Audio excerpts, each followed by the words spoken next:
Bonjour.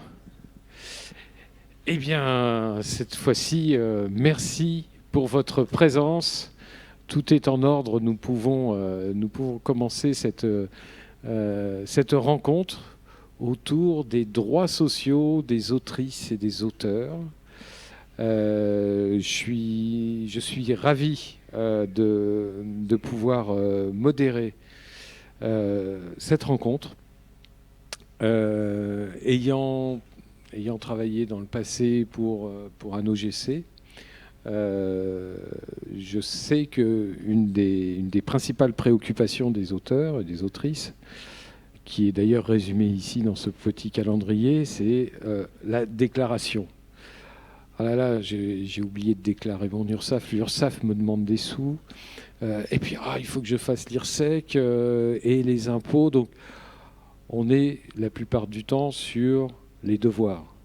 Les devoirs, en fait, toute personne ayant une activité économique générant des revenus. Une part de ces revenus doit rentrer dans une cotisation et nourrir, je dirais, l'ensemble du système social de la nation, de la France. C'est le devoir de chacun.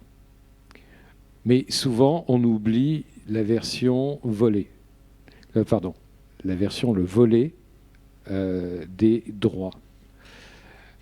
On se dit que ce que l'on verse, on le verse dans une caisse et on ne retrouve pas ce que l'on verse. Or, il s'agit bien de cotisation, et donc ce que vous versez en cotisation, vous le retrouvez par la suite dans les droits que vous allez percevoir, pas forcément en numéraire, mais en divers services, en diverses prestations. Donc, merci pour en discuter de votre présence, à vous, mesdames et messieurs. Merci à Pascal Poujol et Muriel Angel de la Caisse nationale d'assurance maladie. Merci à Jérôme Chalmette de la Sécurité sociale des artistes auteurs. Et merci à Victor Galvao de l'IRSEC. Alors, la Sécurité sociale des artistes auteurs, j'ai entendu des petits noms volés à son sujet. 2S2A, la SS2A, quel est le nom le plus courant ? C'est la Sécurité sociale des artistes auteurs. Alors, pour certains qui sont depuis longtemps dans l'activité artistique, c'est la réunion de l'AGESA et de la Maison des artistes. Donc on a clôturé, fermé l'AGESA, on a fermé la Maison des artistes et on a créé une nouvelle caisse qui s'appelle la Sécurité sociale des artistes auteurs. Et alors, IRSEC, là aussi, un acronyme un peu particulier, qui sonne comme son nom l'indique, de manière un peu abrupte.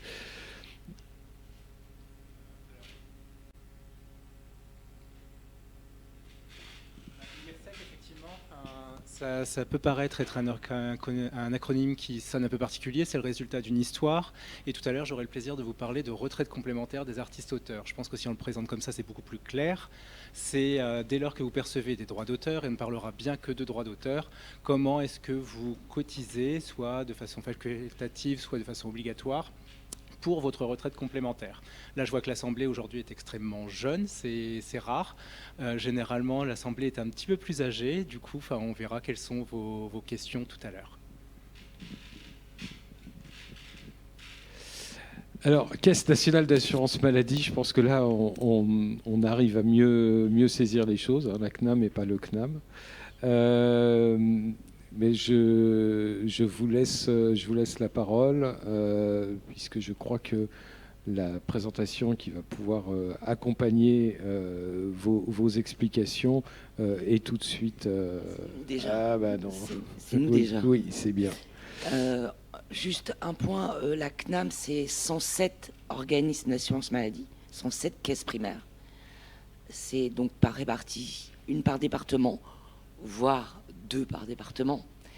Il y a une caisse générale de sécurité sociale dans tous les DOM, donc Guadeloupe, Réunion, Martinique, Guyane.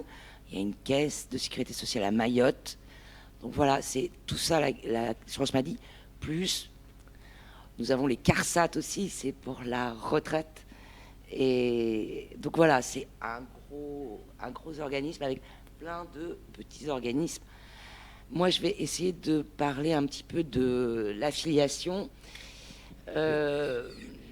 Excusez-moi, est-ce que vous pouvez nous préciser juste en une phrase Bien sûr. le but de la Caisse nationale d'assurance maladie? La Caisse nationale d'assurance maladie pilote le réseau de l'ensemble de ces caisses. Le but, c'est d'organiser, d'homogénéiser les pratiques de l'ensemble des caisses, de mettre en application les décisions gouvernementales, bien sûr, décrets, arrêtés, etc., lois. Voilà, nous, on est la mise en musique pour le réseau, pour notre réseau. D'accord. Et pour chacun ici, oui. Qu'est-ce que la Caisse nationale d'assurance maladie ou les caisses particulières? Oui, les caisses primaires. Les caisses primaires. Alors, les caisses primaires vont affilier les artistes-auteurs, soit s'ils sont que artistes-auteurs au régime artiste-auteur, soit s'ils sont polyactifs, il y a plusieurs régimes. On va leur verser, on va prendre en charge leurs soins, ce qu'on appelle les prestations en nature, donc les médicaments, consultations. Donc si vous êtes malade, vous allez à la pharmacie, vous avez une carte vitale, en général, et ouais. Vous êtes pris en charge par nos caisses primaires. Vous avez des arrêts de travail, ça c'est plus Muriel qui va être capable de vous. C'est la caisse primaire qui va vous verser des indemnités journalières, maladie, mais aussi maternité. Vous avez aussi des prestations invalidité. Vous avez des prestations décès. Excusez-moi, mais il y a des prestations décès aussi qui sont versées. Ouais, je propose qu'on remplace ce banc par 2 fauteuils. C'est insupportable. Je confirme. Et j'ai peur qu'au niveau du confort, vous n'y soyez pas non plus. Ça fait un bruit sympathique, n'est-ce pas, Victor? D'accord. Tout à l'heure, j'étais en squat.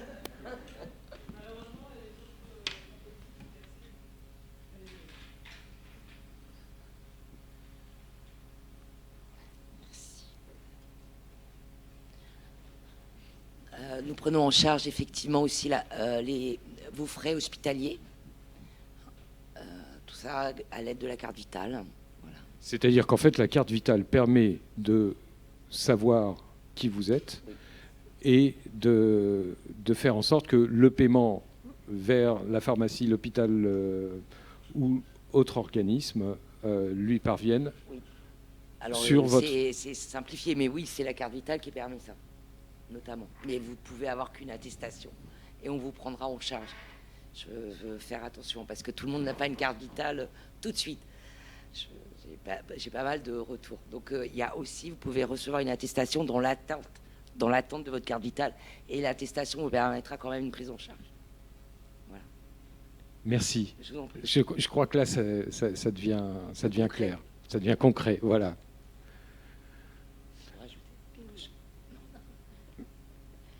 Donc on peut peut-être... En fait, monsieur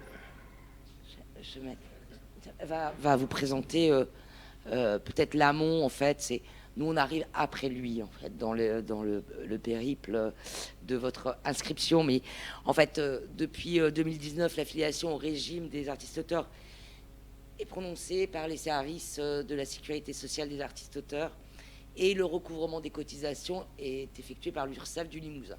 Je pense que vous les avez peut-être rencontrés hier. Vous faites partie, en tant qu'artiste-auteur, du régime général de sécurité sociale et pour la prise en charge de vos frais de santé, de vos prestations en espèces, qu'on appelle les prestations en espèces.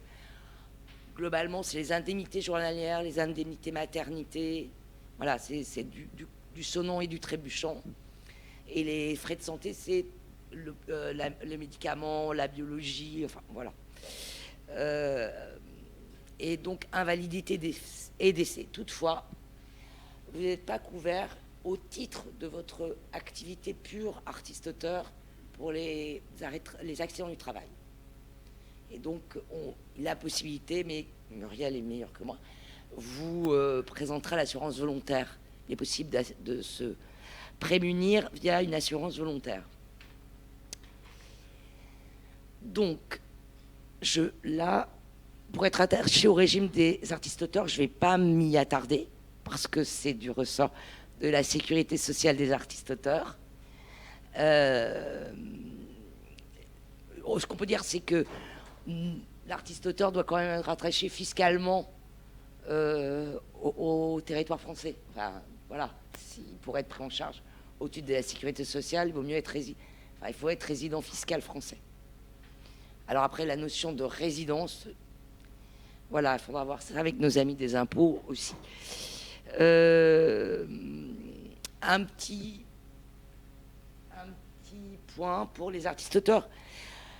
Et ça, vous verrez plus avec Muriel, mais quand même, pour les artistes-auteurs dont les revenus sont inférieurs au seuil de 600 fois le SMIC, il leur est désormais permis de cotiser à leur demande sur une assiette forfaitaire afin de leur permettre d'ouvrir des droits aux prestations maladie, maternité. Vous voyez rien. C'est ça, il faut que je fasse ça. Ça va ? On a bien fait de supprimer ce pense. On peut passer parce que je pense que monsieur... Alors, vous êtes affilié à votre CEPAM de résidence, c'est-à-dire le lieu d'habitation. Vous dépendez de la CEPAM, du lieu dans lequel le secteur géographique dans lequel vous habitez. Et donc, je répète, elle va prendre en charge les frais de santé, le versement des indemnités journalières. L'invalidité aussi, bien sûr. Alors, la date d'effet de l'affiliation, c'est soit la date du premier précompte, lorsque les revenus sont versés, déclarés auprès de l'URSSAF par la personne chargée de la diffusion des œuvres de l'artiste-auteur, soit la date de demande de création d'activité au CFE, au centre de formalité des entreprises, lorsque les revenus de l'artiste-auteur sont imposables au titre des bénéfices non commerciaux. Et l'affiliation n'est pas systématiquement prononcée au 1er janvier. L'organisme agréé a 2 mois à partir de la déclaration du diffuseur auprès de l'URSSAF ou de la demande de création d'activité au CFE pour transmettre sa décision à la CEPAM de résidence, à votre CEPAM de résidence.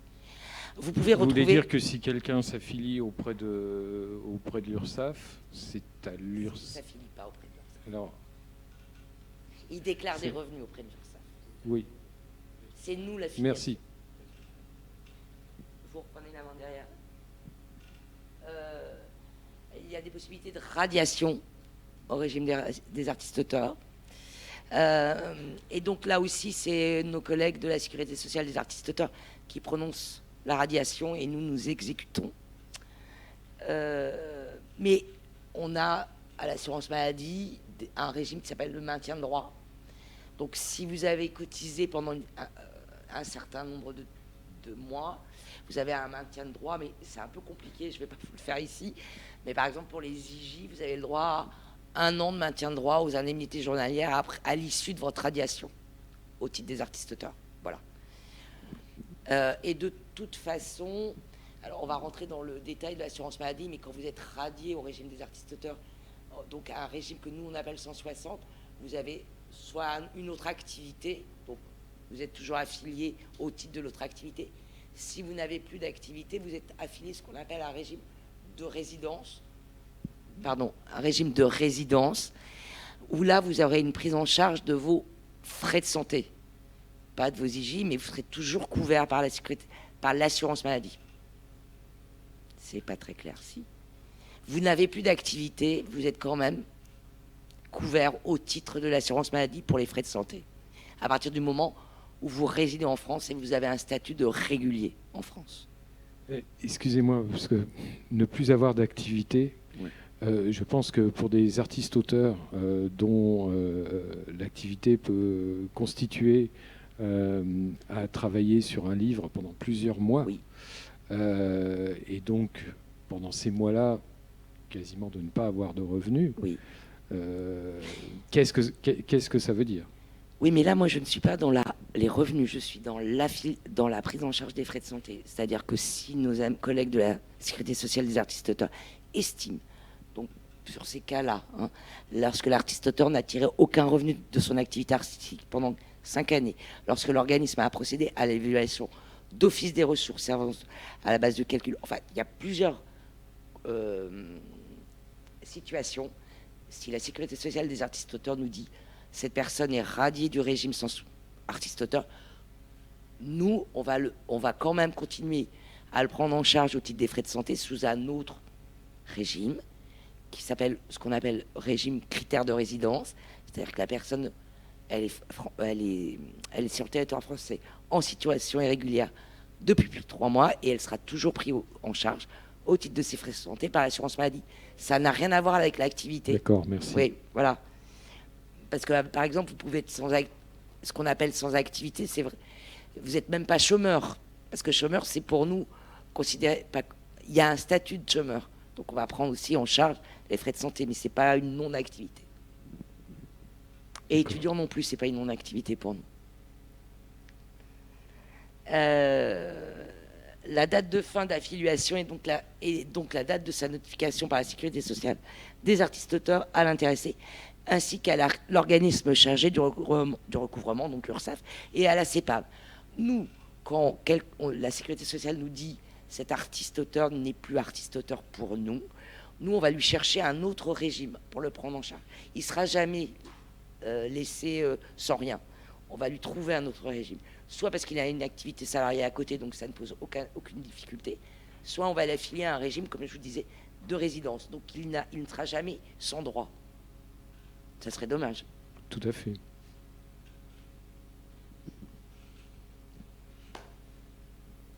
Alors, donc, un petit topo sur les droits sociaux des artistes-auteurs.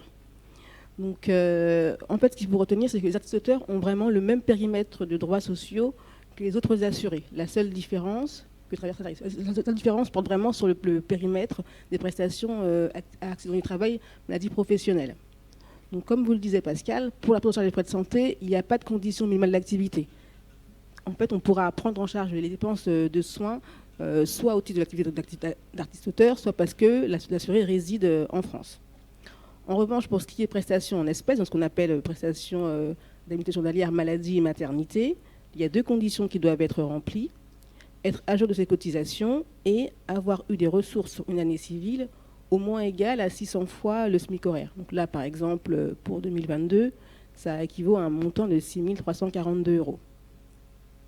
Pour l'ensemble de l'année. Pour l'ensemble de l'année, voilà. Lorsque l'artiste auteur n'a pas les revenus suffisants, il peut néanmoins choisir de cotiser sur une assiette forfaitaire pour pouvoir accéder à ces prestations. Et dès lors que les droits sont ouverts, les droits en fait sont ouverts pour 1 an, pour 1 an du 1er juillet au 30 juin de l'année suivante, et pour 1 an supplémentaire en cas de revenus toujours insuffisants. C'est-à-dire que c'est vraiment, il y a un année de droit plus 1 an de maintien de droit. On peut passer à la slide suivante. Donc le premier cas, donc en gros, en fonction des événements de la vie courante, il peut y avoir des prestations qui sont versées. Donc, par exemple, en cas d'arrêt de travail pour maladie, l'artiste-auteur, qui remplit les conditions qu'on a évoquées précédemment, à savoir les cotisations à jour et le revenu minimal, peut avoir droit à une indemnité journalière qui va correspondre à 50% de ses revenus. C'est-à-dire qu'on va prendre les revenus de l'année et ils seront plafonnés à un montant qui est égal à, c'est technique, 1,8 SMIC annuel. Et de là, on va calculer ce qu'on appelle une IJ, indemnité journalière, qui lui sera versée durant toute la durée de son arrêt de travail. Toujours quand même dans le respect de certaines limites qui existent pour n'importe quel assuré, à savoir 3 jours de délai de carence, c'est-à-dire que les 3 premiers jours de arrêt de travail ne sont pas payés dans ce cadre-là, et le versement est limité à 3 ans de date à date, en cas d'affection longue durée, ou à 360 jours dans les autres cas de figure. Lorsque l'arrêt est supérieur à 6 mois, il y a une autre condition qui vient s'ajouter, c'est l'affiliation. C'est-à-dire qu'on va quand même exiger que l'artiste-auteur ait été affilié à ce régime depuis au moins 12 mois. Ça, c'est en cas de maladie. En cas de maternité, donc c'est encore les mêmes conditions de ressources et de cotisations à jour. Et en revanche, on va demander 6 mois d'affiliation pour pouvoir prétendre au versement d'indemnité maternité. Donc quand les conditions sont remplies, là encore, on va calculer ce qu'on appelle une IJ qui sera versée durant tout le congé maternité. Et ce congé est d'une durée de 16 semaines. pour un premier enfant et pour une grossesse simple. On peut également avoir des indemnités en cas de congé paternité et d'accueil de l'enfant. Donc dans ce cas-là, c'est la même indemnité, c'est le même montant que pour la maternité. Là, ce sera versé donc soit au père, soit à la personne qui partage la vie de la mère, et c'est versé durant 25 jours. Il y a également des prestations qui sont prévues en cas d'adoption d'un enfant, sur le même modèle que le congé maternité, c'est-à-dire qu'on va verser une indemnité journalière pendant une durée de 16 semaines s'il y a une seule personne qui adopte. Il y aura 16 semaines plus 25 jours si c'est un couple qui adopte. Et donc le montant est toujours le même montant qu'en cas de maternité ou en cas de paternité. On prend également en compte les situations d'invalidité, c'est-à-dire que si durant sa carrière, l'artiste-auteur vient à avoir ce qu'on appelle une perte de capacité de travail, c'est-à-dire qu'il est invalide et ne peut plus percevoir des revenus, il peut avoir droit à une invalidité. Oui. Est-ce que vous pouvez parler dans le micro? Un photographe, ça c'est c'est une histoire vraie. Photographe, donc artiste-auteur qui se coupe la phalange pour appuyer, ça devient très compliqué. Donc il a perçu une rente invalidité. Une pension. Et donc cette pension, elle est attribuée cette fois-ci sur condition de revenus, comme pour toutes les prestations en espèces. Par contre, on ne réclame pas de conditions de durée d'affiliation. Et donc on va calculer sa pension. Généralement, on prend les 10 meilleures années de revenus pour pouvoir calculer le montant de la pension d'invalidité. Ensuite, on a comme autre prestation, ce sera la slide suivante, le capital décès. C'est une prestation qui sera versée aux ayants droit de l'artiste-auteur décédé. C'est un montant forfaitaire. Là, le montant pour 2023 était à peu près un peu moins de 3 800 €. Et là, c'est aux ayants droit de faire la demande auprès de la caisse primaire de résidence du défunt. Et donc, enfin, on vous a expliqué que les prestations d'ATMP n'étaient pas prévues en fait dans le périmètre des prestations de l'artiste-auteur, mais il peut volontairement souscrire à une assurance. C'est une assurance qui va se faire via un formulaire dédié qui est adressé à la caisse de résidence. Et en fait, dans ce formulaire, c'est à l'artiste de déclarer son revenu. Ce revenu sera pris en compte pour le calcul éventuel d'une rente ou d'un capital en cas d'accident de travail. Et il sera également pris en compte pour le calcul des cotisations. Donc la demande se fait donc auprès de la CEPAM. Bon, on a mis quelques détails un peu plus techniques, mais globalement, en fait, c'est qu'il y a un revenu minimum à déclarer et maximum. Et en fait, on va se fixer sur ce revenu-là pour pouvoir calculer ensuite les prestations et les cotisations. Et on a noté que c'est une cotisation qui peut être déductible du BNC, bénéfices non commerciaux. Donc voilà, c'était tout pour le périmètre des prestations de l'assurance maladie. Est-ce que vous pouvez prendre... En fait, il y a beaucoup d'informations sur le site amélie.fr, sur les artistes-auteurs, sur les assurés. Et si vous avez un compte Amélie, vous pouvez, si vous avez des difficultés, via le compte, demander un rendez-vous téléphonique ou physique à votre caisse primaire. N'hésitez pas. Sur votre compte, vous avez des possibilités de rendez-vous. Et dans la liste des rendez-vous, vous avez indiqué artiste-auteur. Et si vous cliquez là-dessus, vous aurez un rendez-vous téléphonique ou en présentiel avec quelqu'un qui connaît le régime des artistes-auteurs.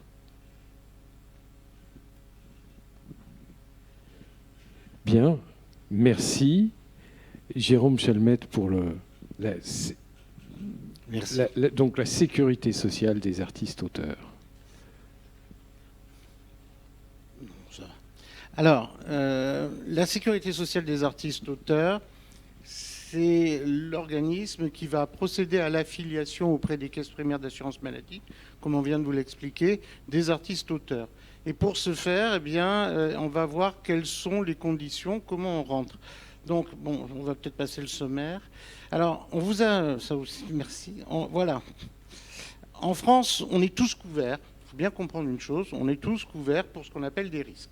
Après, on n'est pas couvert de la même manière selon les régimes de sécurité sociale et ses revenus.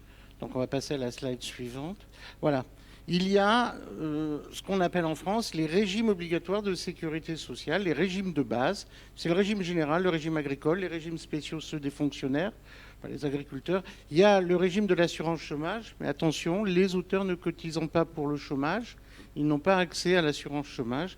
Et enfin, il y a les régimes complémentaires, certains obligatoires, pour la retraite, par exemple, et ça, je laisserai Victor vous expliquer exactement en quoi c'est obligatoire et à partir de quel moment.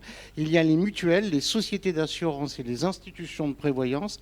Alors, les mutuelles, les sociétés d'assurance et les institutions de prévoyance couvrent la partie qui ne sera pas couverte par la sécurité sociale, voire améliorent en cas de problème certaines choses. Et enfin, il y a l'État et les collectivités territoriales qui sont là pour certaines aides sociales telles que les RSA, les allocations pour adultes handicapés.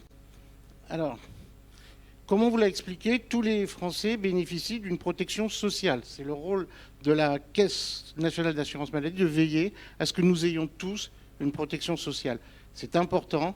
Être protégé, c'est aussi prévenir et guérir. Donc, quand on voit les épidémies que nous avons eues, prévenir, guérir est une nécessité vitale pour n'importe quelle société. Veuillez m'excuser, la définition de français, il s'agit de personnes ayant la nationalité Non, française. tous les résidents, c'est tout. Alors, ça, on est obligé de reprendre un peu la notion des textes, mais c'est tous ceux qui sont en France, d'accord ? Et on y tient. Encore une fois, protéger les personnes, c'est veiller à ce qu'elles soient soignées. Et donc, imaginez que vous ayez une maladie contagieuse, si vous n'êtes pas soigné, vous allez la transmettre à plus de personnes. Les soigner, c'est empêcher la transmission. Voilà. Donc, par contre, attention, le rattachement à un régime de sécurité sociale va dépendre du secteur d'activité. Selon la nature de votre activité, on va pouvoir... voilà. Donc, pour vous donner une idée de ce que c'est que la sécurité sociale, le régime général, la CNAM est un des piliers du régime général, c'est le cœur, avec, on verra, la CNAV pour la retraite, c'est 88% de la population. Quand on entend la population française, c'est 88% des personnes résidant en France. Le régime agricole, ce n'est plus que 5%. Donc en ce moment, on parle beaucoup des agriculteurs. Vous voyez le ratio de différence, d'accord ? Et enfin, il y a les régimes spéciaux, ce sont les régimes des fonctionnaires. C'est 7% de la population française. Donc vous voyez, quand on dit qu'il y a beaucoup de... Voilà, ça vous donne une idée. Les artistes-auteurs sont rattachés au régime général de la sécurité sociale. C'est pour ça que ce sont les caisses primaires d'assurance maladie qui gèrent leur remboursement de soins, la gestion de leurs prestations. C'est important de le comprendre. Alors, comme tous les régimes de sécurité sociale, ces 4 principes sont capitaux. C'est un régime obligatoire. En un mot, je suis artiste, je ne peux pas décider d'être auto-entrepreneur, d'être profession libérale. Je suis, par mon activité artistique, rattaché au régime des artistes-auteurs. D'accord ? Donc c'est pour ça qu'un régime est obligatoire. Son activité vous rattache à un régime. C'est un régime contributif. L'ouverture des droits sociaux est proportionnelle au montant des revenus artistiques sur lesquels on va cotiser. Alors on a, dans notre jargon, ça s'appelle l'assiette sociale. Et c'est là, tout à l'heure, quand on vous disait que pour bénéficier des indemnités journalières, il faut avoir une assiette sociale de 600 SMIC. Ça veut dire qu'il faut cotiser sur un minimum de revenus. On verra tout à l'heure cette notion. Ce sont des régimes par répartition. C'est peut-être le plus important des mots, la répartition. Ça veut dire que nous cotisons tous ensemble pour financer notre système social. Donc là, ce n'est pas une assurance privée avec moi je prends ça, je ne prends pas. C'est tous ensemble. Et on se soigne tous ensemble. Et enfin, c'est un régime solidaire parce qu'il y a des mécanismes de solidarité, les indemnités maternité, les indemnités maladie, qui permettent de compenser des événements heureux, la maternité, mais aussi des événements malheureux, la maladie. Alors, comment est financé le régime ? Vos cotisations. Donc chaque fois qu'un éditeur vous verse des droits d'auteur, il va vous prélever des cotisations de sécurité sociale, ça s'appelle le précompte. Il va les verser directement à l'URSSAF et ça finance votre protection sociale. Mais il y a quelque chose qui est très particulier à ce régime et que peu d'auteurs savent. C'est que tous ceux qui vont faire de l'argent avec votre travail vont aussi financer votre régime. Comment? Eh bien, chaque fois qu'une maison d'édition vous verse des droits d'auteur, elle va devoir de son côté payer une contribution de 1,1% sur le montant brut de vos droits d'auteur, comme une part patronale. C'est un peu l'idée. Les galeries d'art payent une contribution sur le chiffre d'affaires. Donc quand un tableau est vendu 100 000 euros par une galerie d'art, l'artiste ne touchera que 50 000 euros. Ben, c'est sur les 100 000 euros que la galerie d'art paye sa contribution. Et enfin, il y a la solidarité entre régimes et les impôts. Donc, alors, comment il est organisé? Ben, vous voyez, il y a la sécurité sociale des artistes-auteurs. On est là pour faire du conseil, de filiation. La filiation, c'est-à-dire transmettre à la caisse primaire d'assurance maladie de votre département votre ouverture des droits à la sécurité sociale des artistes-auteurs. Ça veut dire aussi contrôler votre activité.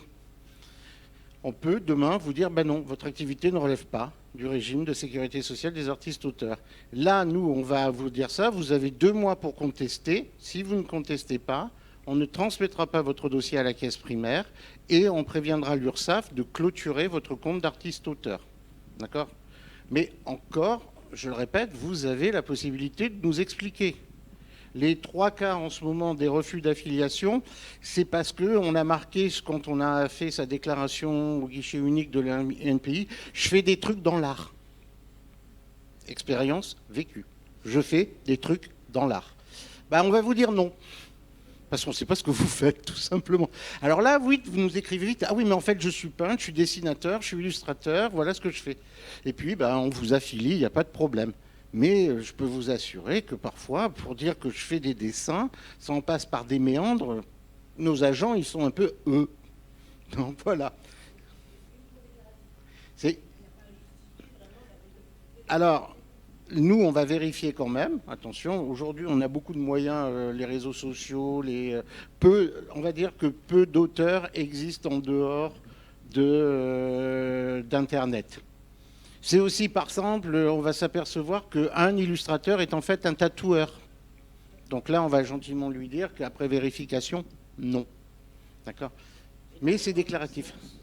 Muriel, par exemple, pour un photographe, ou vous demandez un book, vous demandez quelque chose? Alors, nous, on prend le déclaratif. D'accord? Parce que les contrôles, on peut les gérer a posteriori. C'est le rôle même, puisque on ne veut pas vous embêter avec des détails juridiques, mais on a tout un gros article du Code de la sécurité sociale qui nous permet de demander tout. Et quand je dis demander tout, c'est vos déclarations d'impôts, vos factures, tout. Donc là, on peut vérifier sur pièce, comme n'importe quel organisme de sécurité sociale, qui vous êtes. Mais on essaye d'éviter, donc on fait beaucoup de prévention pour que l'activité que vous allez déclarer soit bien une activité d'auteur et que vous compreniez où aller pour d'autres activités qui ne relèveraient pas du régime. D'accord? Alors, on vient de parler de l'URSSAF. Pour ceux qui étaient là hier, mes collègues de l'URSSAF vous ont amplement expliqué qu'ils étaient là pour recouvrer vos cotisations, pour gérer vos déclarations. Il y a l'assurance retraite. L'assurance retraite, c'est là où vous allez commencer à valider vos trimestres de retraite et eux vont commencer à calculer votre future retraite. Il y a l'assurance maladie, on passe vite parce qu'on vient d'en parler, et il y a la caisse d'allocation familiale. Alors les artistes ont les mêmes droits en termes d'allocation familiale, d'aide, le RSA, la prime d'activité, que n'importe qui d'autre. D'accord? Alors, votre couverture sociale, on va passer pour la partie maladie-famille. Pour la retraite, parce que ça, on ne va pas en parler trop longtemps, c'est le même principe que pour les salariés. Vous validez tout au long de votre carrière des trimestres en fonction des revenus que vous déclarez. D'accord? Et arrivé à l'âge légal de la retraite, vous demandez un calcul fictif de votre retraite pour savoir si vous pouvez la prendre ou si vous devez continuer. On verra peut-être tout à l'heure après. On vous a parlé de la précarité et de l'insertion sociale. Ça, c'est géré par les CAF. Vous avez, je le répète, les mêmes droits. Le RSA, la prime d'activité, tout vous est ouvert. D'accord? Alors, on va passer sur le... Maintenant... Pour bénéficier de tout ça, il faut être affilié. Et il faut résider fiscalement en France. On vient de vous le dire.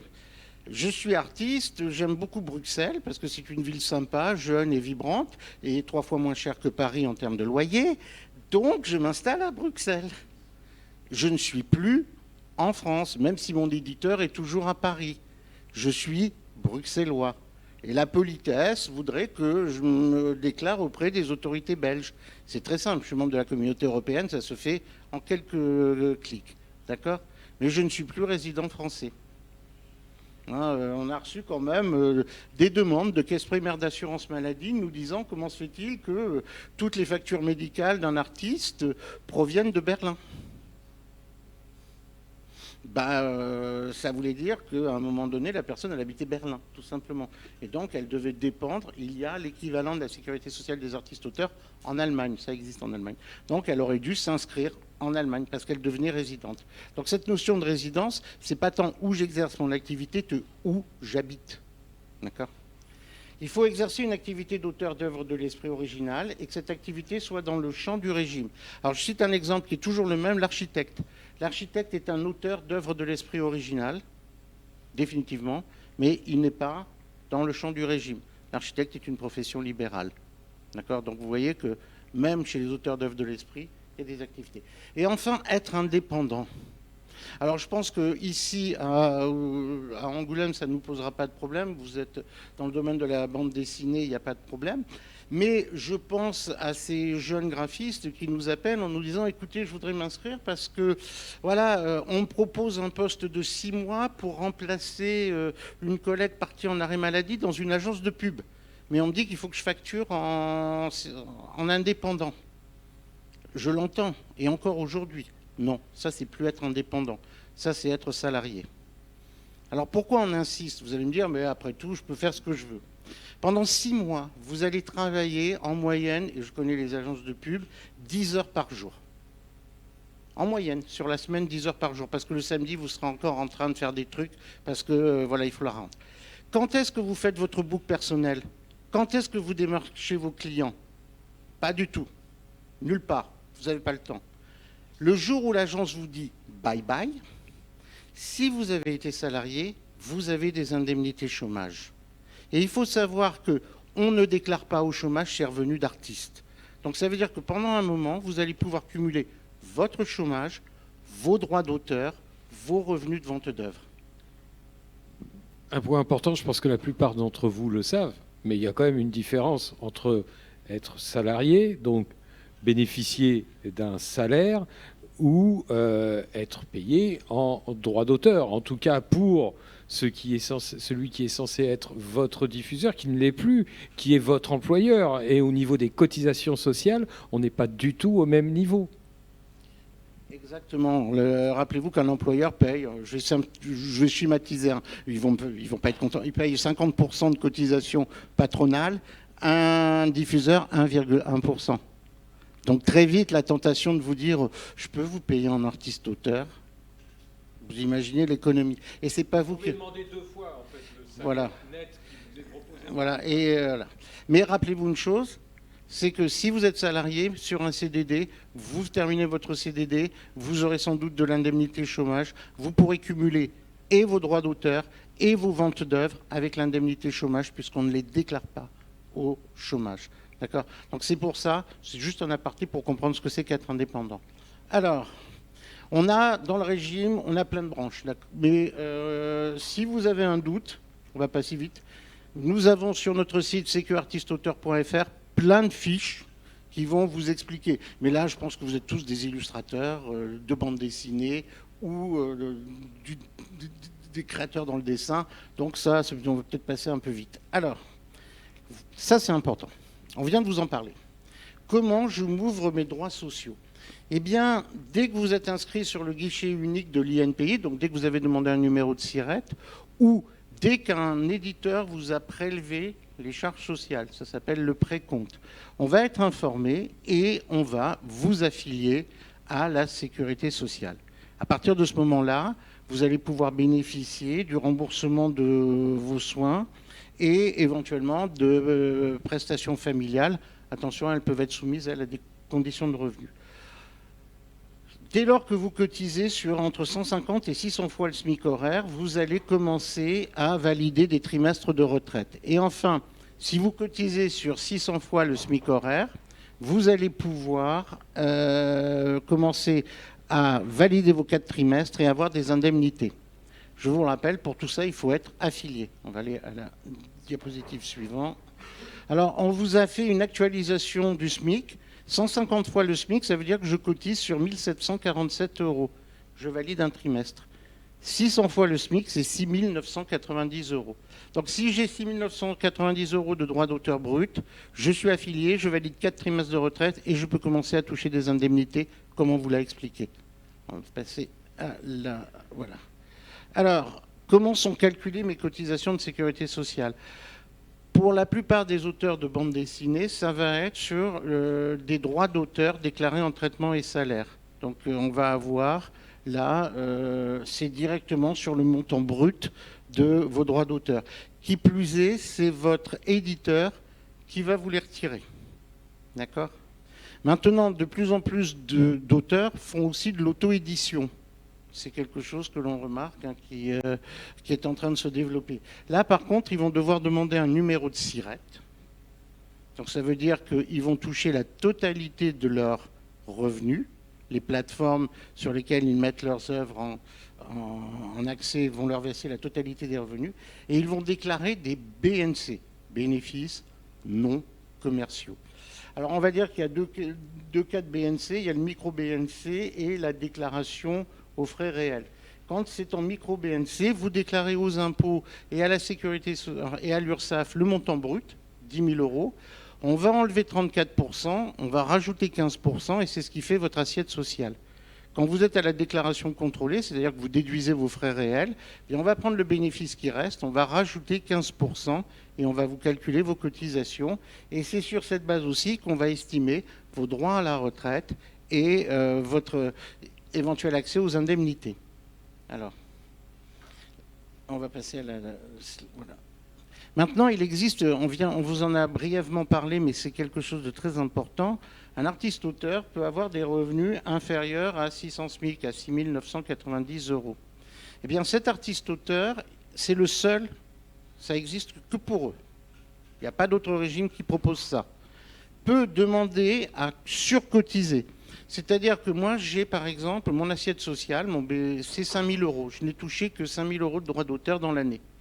Eh bien, je peux quand même demander à cotiser sur 6 990 €. Donc, je vais payer un peu plus de cotisation que ce que je ne devrais, mais en retour, je vais d'office valider 4 trimestres de retraite et je vais pouvoir demander des indemnités journalières. Donc ça, c'est quelque chose de très important.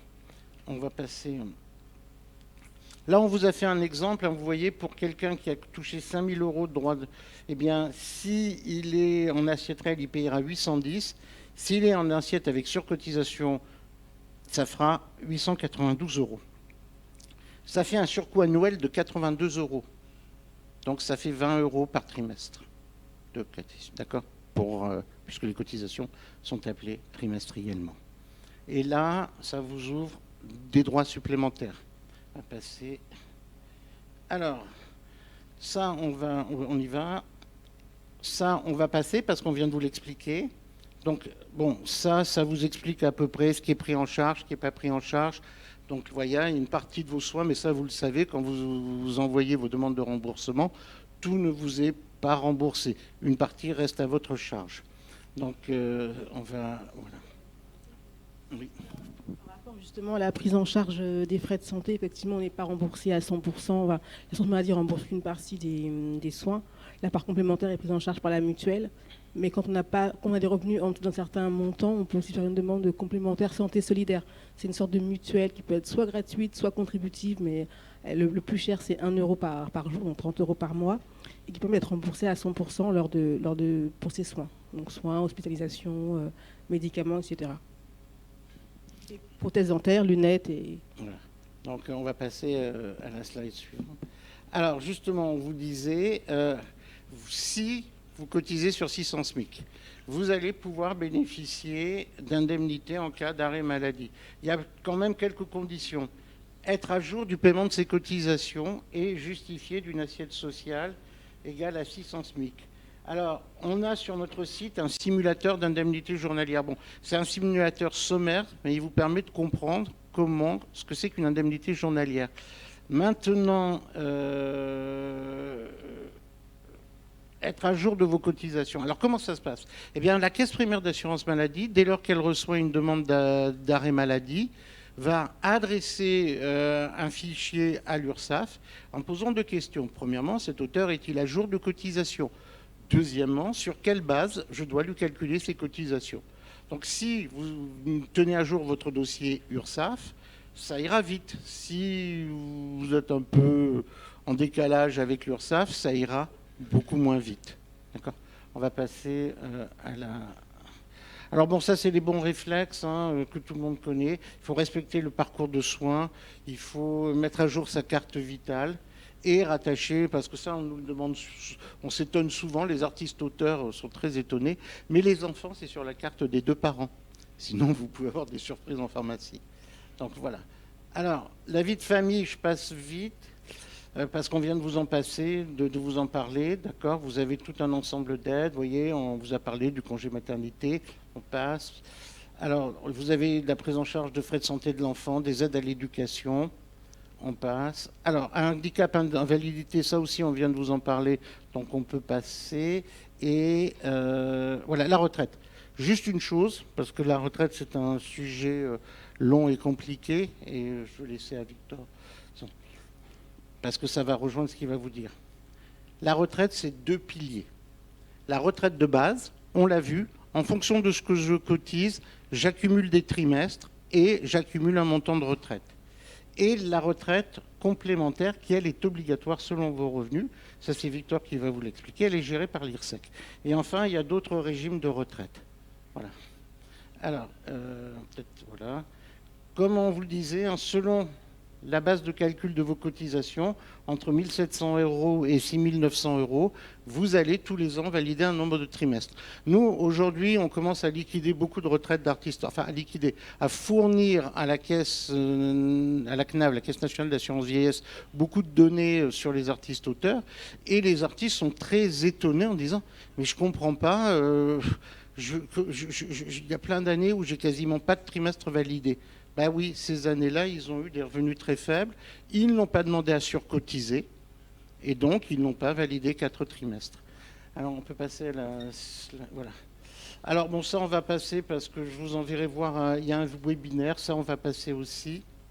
Et voilà, ça, on va passer. Alors, maintenant, pour ça, je ne veux pas prendre trop de temps. Nous avons une chaîne YouTube qui s'appelle Sécurité sociale des artistes auteurs. Et sur cette chaîne, vous allez retrouver tout ce qui concerne le début d'activité. Mais je vous invite à regarder 2 vidéos. Une sur la retraite, parce qu'on l'a mise à jour, on vous explique comment véritablement va être calculée votre retraite, quel va être le process, afin que vous puissiez la préparer. Victor est là aussi pour vous aider à cela. Et une autre sur les aides en cas de faible revenu.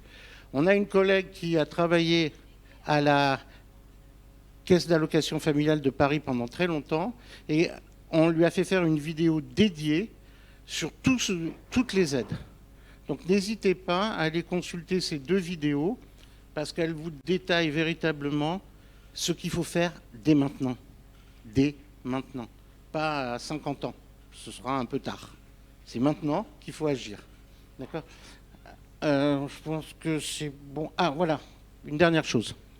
Et ça, c'est important parce que on vous a dit que si vous vouliez améliorer les choses, il va falloir surcotiser parfois.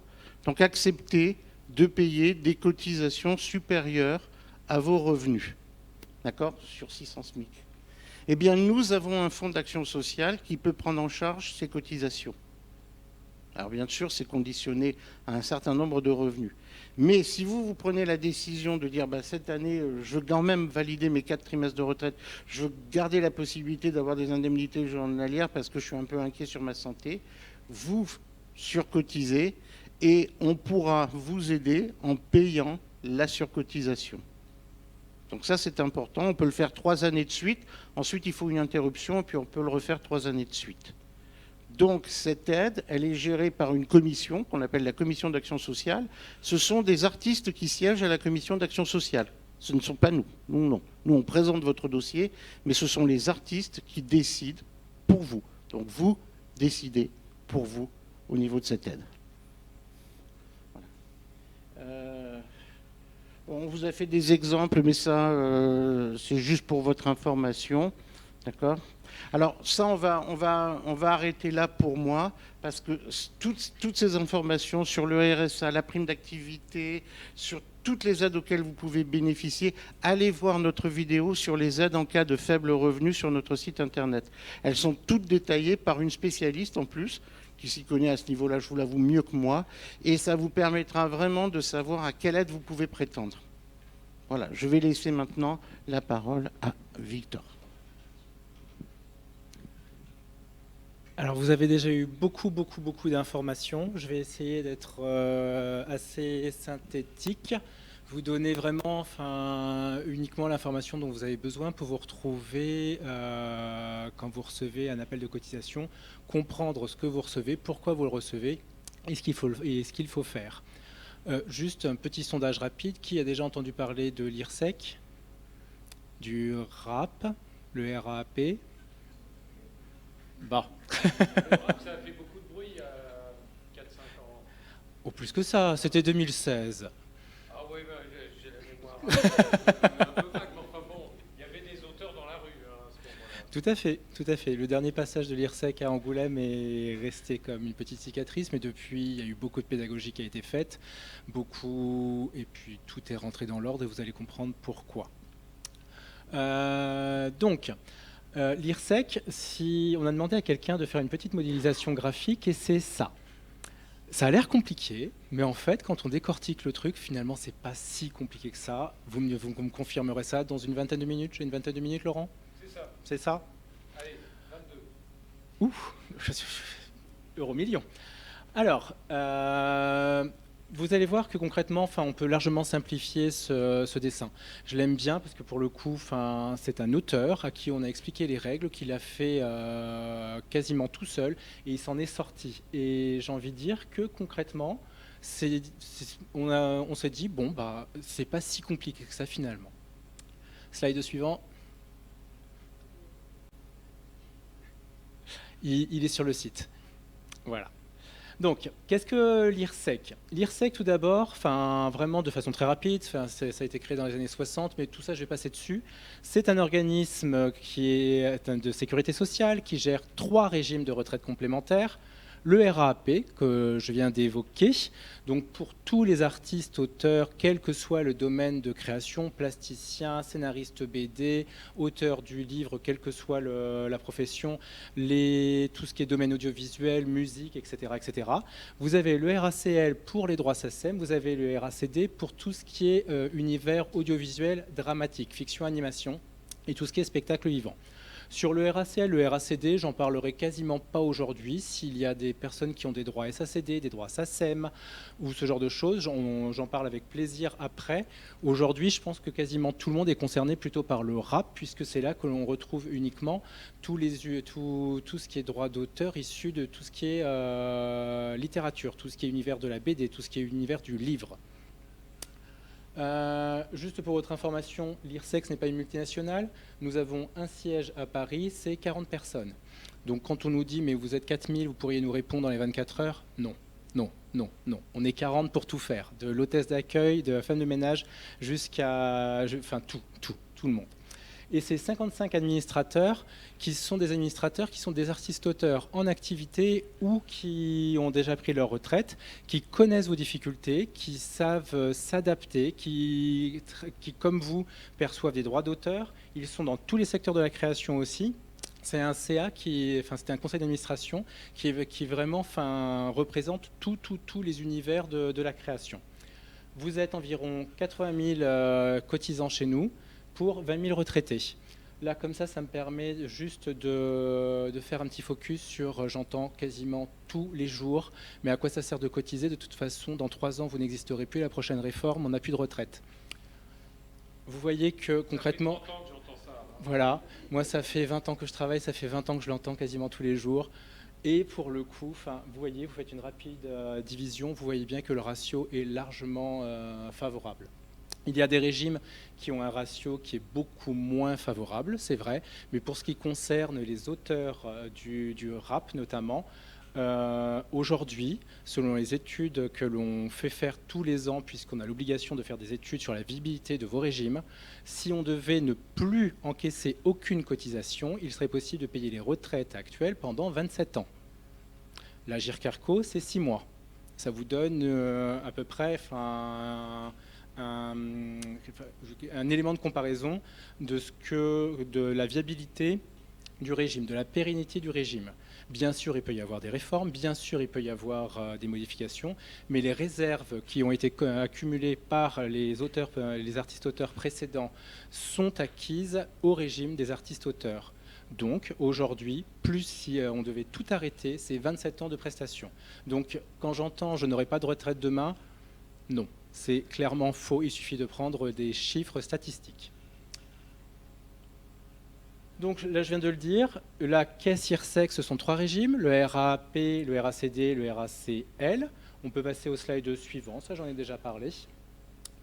Quand est-ce que l'on est affilié au régime ? Pourquoi est-ce que vous devez cotiser ? Quand est-ce que vous devez cotiser ? C'est une cotisation qui est obligatoire. On parle bien de retraite complémentaire, mais elle est complémentaire par rapport au trimestre que vous acquérez en cotisant auprès de l'URSSAF et qui est géré par l'assurance retraite. Premier niveau de protection en matière de retraite, ce sont tout ce que vous acquérez en matière de trimestre. Les trimestres, c'est l'assurance retraite. Deuxième niveau de protection pour tout ce qui est vieillesse, la retraite complémentaire, et c'est le RAP. OK ? C'est bien la retraite complémentaire, mais ça n'a rien à voir avec une assurance privée ni avec une mutuelle. C'est bien de l'obligatoire. Je le répète puisque c'est une question qui revient très souvent. Souvent dans les questions qui nous remontent, c'est « mais moi je n'ai souscrit aucun contrat auprès de vos services, j'ai déjà tout ce qu'il me faut, qu'est-ce que vous me voulez ?» Ça n'est pas un contrat qui est souscrit, ça n'est pas une mutuelle santé, c'est bien un régime de sécurité sociale obligatoire. De la même façon que vous cotisez de façon obligatoire à l'URSSAF, vous cotisez de façon obligatoire au RAP. Chez nous, particularité, il y a une notion de seuil d'affiliation. Qu'est-ce que c'est le seuil d'affiliation ? Tout le monde ne cotise pas de façon obligatoire au RAP. Qui cotise de façon obligatoire ? Uniquement les personnes qui ont généré un revenu en droit d'auteur supérieur à 10 000 € l'année dernière. Nous sommes en 2024. Pour cotiser au RAP de façon obligatoire, vous devez avoir perçu plus de 10 000 € l'année dernière. Et c'est comme ça tous les ans. 2025, l'année de référence, ce sera 2024, etc., etc. Qu'est-ce qui se passe si vous avez généré un revenu de droit d'auteur inférieur à 10 000 € l'année dernière? C'est simple, vous ne cotisez pas. Il n'y a pas de cotisation obligatoire au RAP si vous n'avez pas dépassé ces 10 000 €. Ça veut dire aussi que vous ne générez aucun point de retraite complémentaire, donc vous n'aurez rien à liquider une fois à la retraite. Si vous avez dépassé les 10 000 € l'année dernière, vous avez une cotisation qui est obligatoire cette année. Elle n'est pas obligatoire sans limite. Il y a un plafond de à peu près 140 000 €. Voilà, je souhaite à tout le monde de dépasser ce plafond, c'est souvent bon signe. Bon signe. Au-delà des 140 000 €, vous ne cotiserez plus, vous achèterez des parkings, vous faites ce que vous voulez, vous n'êtes plus concerné. Mais entre 10 000 € et 140 000 €, la cotisation, vous devez la payer. Je vous parle d'assiette sociale. C'est une notion, Jérôme vous en a parlé. Tout à l'heure, Muriel et Pascal vous en ont parlé aussi. Pascal, c'est ça. Vous en parlez aussi. L'assiette sociale au RAP, c'est deux choses. Je vous parlais du revenu l'année dernière. Eh bien, l'assiette sociale qui vous permet de déterminer si vous devez cotiser ou non, c'est exactement la même que l'URSSAF du Limousin. L'URSSAF est artiste-auteur. C'est la même, il n'y a aucune différence. Ce que vous déclarez à l'URSSAF, l'URSSAF nous le transmettra et on prendra les mêmes chiffres. Si ce sont les bons, c'est fantastique. Si ce sont les mauvais, eh bien à ce moment-là, il faut qu'on se parle et qu'on voit avec l'URSSAF du Limousin. Mais on y revient dans 2 minutes. Et deuxième utilité de cet assiette sociale, c'est par rapport à ce chiffre que nous allons calculer votre cotisation. Donc ça nous permet de voir si vous devez cotiser, et c'est par rapport à cette base que nous allons calculer la cotisation. Comment est-ce qu'on détermine de façon assez rapide, puisque c'est exactement la même chose qu'au régime de base, qu'à l'URSSAF. L'assiette sociale, c'est tout ce que vous aurez déclaré en traitement et salaire, ou alors tout ce que vous aurez déclaré en bénéfices non commerciaux, les fameux BNC majorés de 15%, ou alors le micro-BNC. Donc le micro-BNC, je rappelle que c'est le chiffre d'affaires, moins 30 et quelques pourcents, 34, et toujours cette majoration de 15%. Voilà. Là-dessus, sur cette partie, il n'y a absolument aucune particularité sur le régime de base. On peut en parler si vous avez des questions, mais c'est des questions que vous aurez forcément aussi pour l'URSSAF, puisque c'est la même chose. C'est tout bon? Comment est-ce qu'on calcule cette cotisation? Donc je vous le disais, la base que l'on prend, c'est donc votre assiette sociale. Donc l'année dernière, vous avez perçu, je vais prendre un exemple, 10 000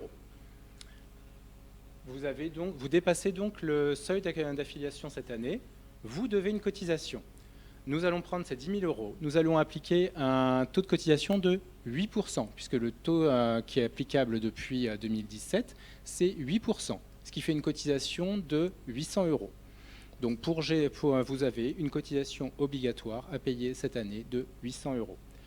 Si vous estimez que ces 800 €, c'est beaucoup trop, vous ne souhaitez pas cotiser à un tel niveau, vous n'avez pas la trésorerie, c'est pas assez, vous avez d'autres priorités, quelle que soit la raison, vous avez la possibilité, dès lors que vous avez une assiette sociale inférieure à 30 000 €, de demander tous les ans, c'est une demande qui doit se faire tous les ans, ce n'est pas une demande qui est faite une fois pour toutes, j'insiste, et avant le 30 novembre, de cotiser non pas à 8%, mais à 4%. On voit dans 30 secondes quand est-ce que vous devez formuler cette demande. Qui dit cotisation à 4% plutôt que 8, dit la moitié des points aussi. Mais même si on est sur un système de retraite complémentaire qui est plutôt intéressant, puisque pour le coup, on en parlera après, c'est un système qui est plutôt intéressant et rentable, pour le coup, vous n'aurez que la moitié des points. Pour tout ce qui est revenu issu de l'audiovisuel et de la musique, donc tous les droits SACEM, si parmi vous, il y en a qui en ont, le taux de cotisation est obligatoirement de 4%. Il ne peut pas être à 8. Il est forcément à 4. Donc vous voyez ce que je vous disais à l'instant, la cotisation annuelle, c'est une simple multiplication, beaucoup plus simple que pour un salarié. Si vous avez des activités salariées actuelles, passées, etc., prenez votre fiche de paye et regardez, vous êtes sur un système beaucoup plus compliqué. Il y a beaucoup plus de lignes. Pour le RAP, c'est l'assiette sociale fois le taux de cotisation. Taux de cotisation 8%, si vous le choisissez, 4%. Quelque chose de simple. Merci.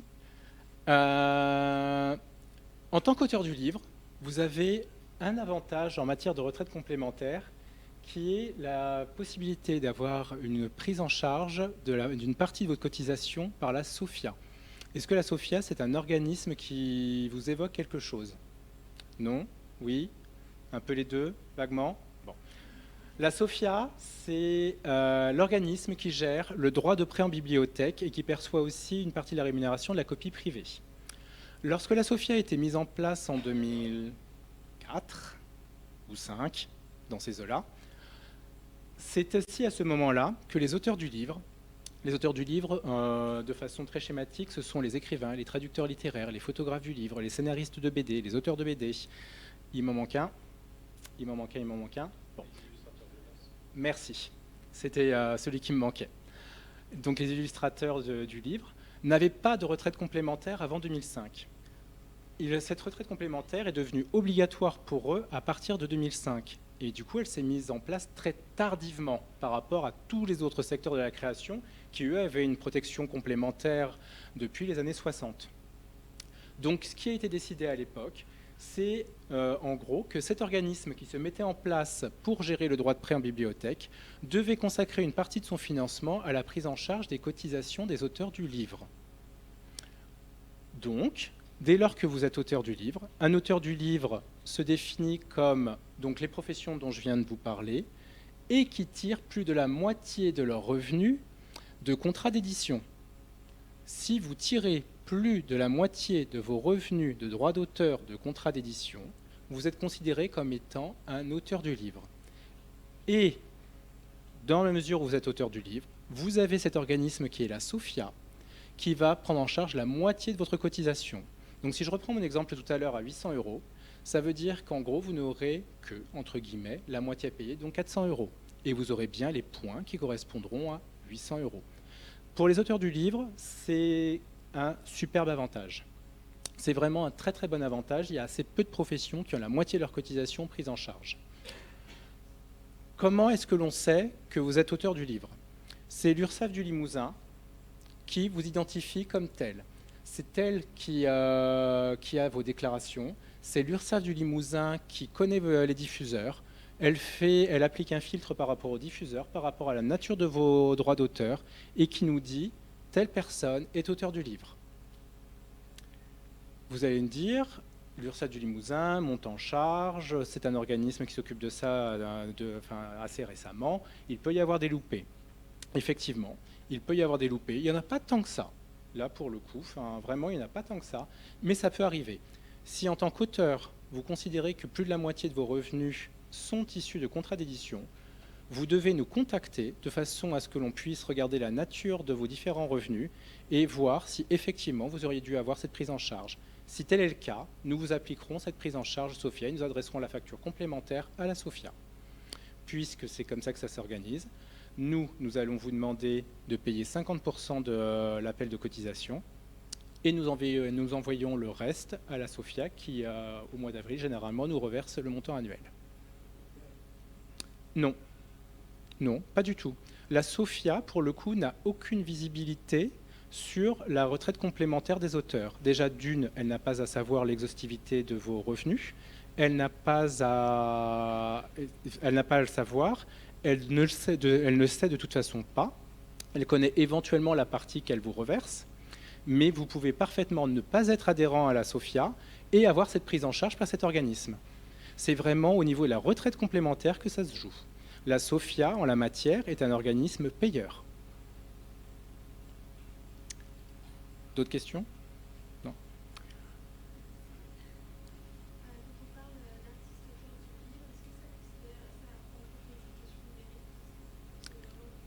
Il faut un contrat d'édition. Si vous avez un contrat d'édition, vous rentrez dans le champ. Il vous faut un contrat d'édition et il faut que la majorité des revenus, donc plus de 50%, soient issus de ces contrats d'édition. Dès lors que ces deux facteurs sont réunis, vous remplissez les conditions. Voilà. Ça joue pour l'année en cours. Si, pour le coup, vous n'avez jamais entendu parler de prise en charge SOFIA, dans vos appels de cotisation, ça apparaît de façon très claire. C'est écrit prise en charge SOFIA. Voilà, il n'y a vraiment aucun mystère. Et 50%. Si vous ne le voyez pas, que vous considérez que vous êtes auteur du livre, vous avez la possibilité de demander pour cette année, mais aussi pour les années précédentes. Et on vous remet dans la situation qui aurait dû être la vôtre. Bien évidemment, on vous demande des justificatifs. Voilà, les contrats d'édition, etc., etc., etc. Je peux rajouter Bien sûr. une remarque. Vous n'avez pas à adhérer à la SOFIA pour pouvoir en bénéficier. C'est exactement ce que le monsieur demandait.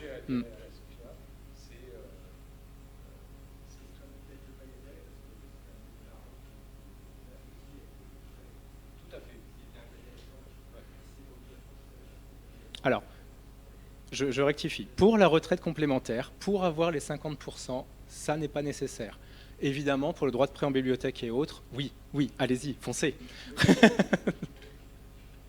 Foncez, clairement. Moi, je vous ai répondu vraiment sous le spectre retraite complémentaire uniquement. Voilà. Vous pouvez parfaitement ne pas être adhérent à la SOFIA et avoir cette prise en charge. Les deux sont totalement distincts. De la même façon, si vous partez du principe que vous auriez dû avoir cette prise en charge, c'est à nous qu'il faut la demander. Ça n'est ni à l'URSSAF du Limousin, ni à la SOFIA. L'URSSAF du Limousin, l'identification qu'elle aura pu faire, elle l'a faite, elle nous l'a communiquée. La SOFIA, potentiellement, ne vous connaît même pas. C'est à nous, c'est la cotisation qui vous concerne qu'il faut demander. Et nous allons vous demander les justificatifs qui nous permettront de voir si effectivement vous êtes considéré comme auteur du livre ou non. Voilà. Vous pouvez solliciter la SOFIA. La SOFIA, de toute façon, nous renverra la question puisqu'elle n'a pas les moyens de voir quelle est la nature de vos droits d'auteur, ni même si c'est la majorité de vos droits d'auteur. On peut juste revenir sur le slide précédent. Je crois que j'ai fait le tour. Oui. Il y a une prise en charge SOFIA qui n'est pas la même que le plafond du régime. Ça s'arrête à 92 000 €. Mais c'est pareil. Si vous les atteignez, tant mieux. Si vous les dépassez, c'est encore mieux. Je le souhaite à tout le monde. Merci.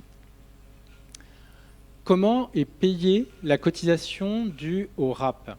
Elle est soit, si vous avez des droits SACD, SCAM, producteurs audiovisuels, que ce soit des droits dramatiques ou non dramatiques, précomptés, soit c'est une cotisation qui est réglée directement par l'auteur sur les droits qu'il a perçus auprès du RAP, auprès de l'IRSEC. Il n'y a pas de précompte de cotisation pour les auteurs du livre. Vos éditeurs littéraires ne précomptent aucune cotisation de retraite complémentaire. Il y a des précomptes, mais ça va être des précomptes pour Jérôme. Enfin, pas pour Jérôme, enfin, vous avez compris. Voilà. Voilà. Il n'y a aucun précompte pour la retraite complémentaire RAP fait par les éditeurs littéraires. Je le précise puisque généralement il y a une confusion entre les différentes cotisations, ce qu'on peut comprendre, hein, c'est quand même assez complexe tout ça. Mais pour la retraite complémentaire, il n'y a pas de précompte fait par les éditeurs littéraires. C'est une cotisation qui va vous être demandée donc sur vos droits de l'année dernière, cette année. Elle sera payée directement à l'IRSEC et c'est donc une cotisation que vous allez pouvoir déduire de vos impôts. J'insiste sur le sujet puisque c'est souvent quelque chose qui n'est pas connu, que vous soyez en traitement et salaire, que vous soyez en BNC. Ce sont des cotisations sociales qui ne sont pas précomptées, vous pouvez donc les déduire directement de votre revenu imposable. C'est toujours ça de gagner. Donc, si vous prenez en compte la prise en charge SOFIA, plus la déduction fiscale, plus le fait que ce soit un régime qui soit assez intéressant, les auteurs du livre, pour le coup, ont un régime complémentaire qui est assez intéressant. Ça fait 3 fois que je vous dis que c'est intéressant pour une raison qui est mathématique. Je ne sais pas si la notion de taux de rendement vous évoque quelque chose. Vaguement, pas du tout. Je vois plus de non que de oui.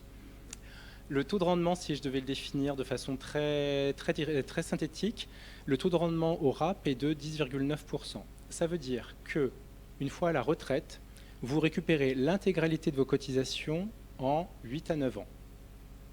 D'accord ?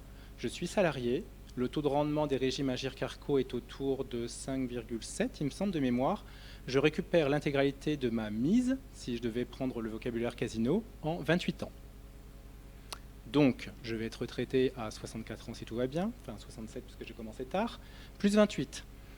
Jamais je récupère ma mise. Vous êtes artiste-auteur, vous pouvez arrêter à partir de 64 ans, même à 67, 77, c'est très viable. Vous avez la moitié de vos cotisations prises en charge par la SOFIA. En 4 ans, vous avez récupéré l'intégralité de vos cotisations. Quand je dis l'intégralité de vos cotisations, si vous avez cotisé peu, vous avez peu. Si vous avez cotisé beaucoup, vous avez beaucoup. On est en retraite complémentaire, on est dans un circuit qui fonctionne en circuit fermé. Il n'y a pas d'apport extérieur, mis à part cette prise en charge SOFIA. D'accord ? Si vous avez cotisé 10 balles, 10 €, vous récupérez les 10 €. Si vous avez cotisé 2 millions, vous récupérez les 2 millions. C'est un système, et c'est en ça que c'est assez intéressant, puisque le taux de rendement est assez intéressant. Bien plus qu'acheter un parking, de l'immobilier ou de l'assurance vie, puisque ça aussi, je l'entends tous les jours, je n'ai pas besoin de vous parce que j'ai acheté un parking. Certes, mais d'une part, on parle d'une cotisation obligatoire, et en plus, le parking ne vous rapportera pas ces 10%. Voilà. Il y a un calendrier annuel, donc de façon très rapide, à partir du mois d'avril, nous avons à peu près en même temps que l'URSSAF du Limousin. On se cale généralement sur leur calendrier de façon à être à peu près cohérent. Quand vous déclarez chez l'un, vous déclarez chez l'autre. Nous allons vous demander quel est le montant de votre assiette sociale. Donc combien vous avez perçu de droits d'auteur et accessoires l'année dernière. Et nous allons vous demander quel taux de cotisation vous souhaitez prendre, 4 ou 8%. À partir de là, cette année, vous aurez un appel de cotisation qui se générera automatiquement en ligne. Et vous pourrez en payer une partie à ce moment-là. Si vous négligez la première partie, on passe donc au mois d'octobre. Au mois d'octobre, en septembre, nous aurons reçu de la part de l'URSSAF du Limousin vos assiettes sociales et vos données d'identification. Rien d'autre. Rien d'autre. Parce que des fois, concrètement, j'entends des théories du complot qui sont assez hallucinantes. On reçoit nom, prénom, numéro de sécurité sociale, une assiette sociale. Point. Voilà, rien d'autre. Et à partir de ces données, nous calculerons votre appel annuel. Si vous nous avez déjà déclaré quelque chose en avril, mai, juin, eh bien pour le coup, ça viendra confirmer. OK. Si vous n'avez rien déclaré en avril, mai, juin, vous ne recevrez qu'un seul appel, qui sera donc un appel annuel. Vous pourrez formuler toujours vos options de cotisation, donc le 4 ou 8%, ou une cotisation volontaire, impérativement avant le 30 novembre. Voilà, donc vous avez grosso modo un mois et demi en fonction des années pour sélectionner vos options. Voilà. Et puis ça, je vous l'ai déjà dit. Voilà comment s'organise à peu près le calendrier. Donc 2 étapes, une à partir du mois d'avril, une seconde au dernier trimestre. Donc quelque chose qui est relativement simple. Voilà.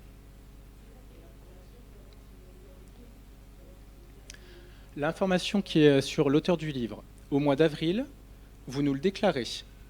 Vous avez au mois d'avril, c'est l'auteur qui le déclare et qui nous dit eh bien, moi, je suis écrivain, je suis traducteur littéraire, je suis scénariste de BD et plus de 50% de mes revenus sont issus de contrats d'édition. Là, c'est du déclaratif. Au mois d'octobre, ce n'est plus du déclaratif, c'est l'URSSAF du Limousin qui nous aura informé sur le fait que vous soyez auteur du livre ou non. Si ça confirme le mois d'avril, très bien. On va confirmer ce que vous avez déclaré au mois d'avril. Si l'URSSAF du Limousin nous dit non, cet auteur n'est pas auteur du livre, à ce moment-là, c'est à vous de vous rapprocher de nous et nous dire moi je ne comprends pas, je suis auteur du livre, j'ai la totalité de mes revenus qui sont issus de contrats d'édition, faites quelque chose. Donc là, pour le coup, on va vous demander le détail de vos revenus et c'est là que, pour le coup, on va regarder si effectivement vous êtes auteur du livre ou non. Voilà. Mais souvent, dans 99% des cas, l'information qui nous est transmise par l'auteur au mois d'avril correspond à l'information du mois d'octobre. Quelqu'un qui a des revenus issus du livre et qui sont majoritaires le sait. Ce n'est pas une surprise. Voilà. La surprise, c'est plutôt dans l'autre sens. Il ne s'est pas préoccupé de la nature de ses revenus de droit d'auteur là au mois d'avril. Et là, il découvre que si il est bien auteur du livre et qu'il a droit à 50%, pour peu qu'il ait déjà payé la moitié de sa cotisation là au mois d'avril, ça veut dire qu'en fin d'année, il n'a plus rien à payer. C'est toujours une surprise agréable. Voilà. Sachez que le paiement peut se faire en une fois, de façon partielle, il peut être échelonné. Il y a une multitude de possibilités que vous pouvez mettre en place à partir de votre espace personnel sur le portail.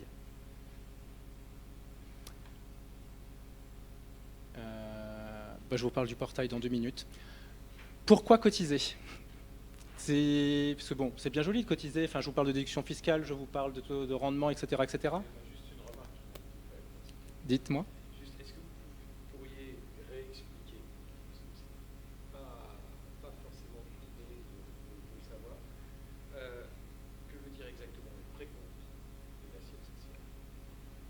Alors, le précompte, c'est le fait que quelqu'un retienne une somme à la source.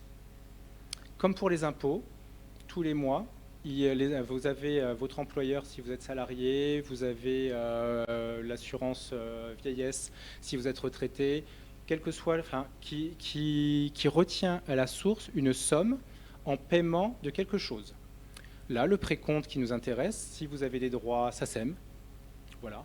La SACEM, en versant vos droits de diffusion musique, va retenir une cotisation sociale. Cette cotisation sociale va servir au paiement de différentes choses. Pour le régime de base, elle va servir au paiement de vos trimestres. Pour le régime complémentaire, elle va servir au paiement de vos points de retraite complémentaires. Est-ce que pour le précompte, c'est bon ? C'est bon ? L'assiette sociale, ce que je vous disais tout à l'heure, L'assiette sociale, c'est ce qui vous sert de base de cotisation. Cette assiette sociale, pour le RAP, puisque l'assiette sociale qui sert de base de cotisation est variable en fonction des régimes, en fonction des revenus, etc., au RAP, l'assiette sociale est constituée de vos revenus perçus l'année dernière. Donc l'année dernière, vous avez perçu 20 000 euros. Si vous les déclarez en traitement et salaire, on retient 20 000 euros. Si vous les déclarez en BNC et que vous avez défalqué, je ne sais pas, je vais dire une bêtise, 5 000 euros, eh bien c'est 20 000 moins les 5 000 euros de frais, plus 15%. D'accord ? Voilà ce que c'est l'assiette sociale. Et c'est ce chiffre dont on se sert pour calculer votre cotisation. OK ? Je vois des mines perplexes.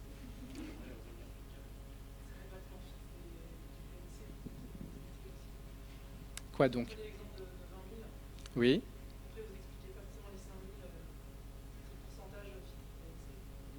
Non, les 5 000, ce sont les frais. Voilà. Un revenu de droit d'auteur, votre éditeur vous verse 20 000 euros. Vous avez 5 000 euros de frais divers et variés, un ordi, et puis... un ordi, voilà. Un ordi, c'est très cher. Enfin, voilà. Du coup, ça nous fait 15 000.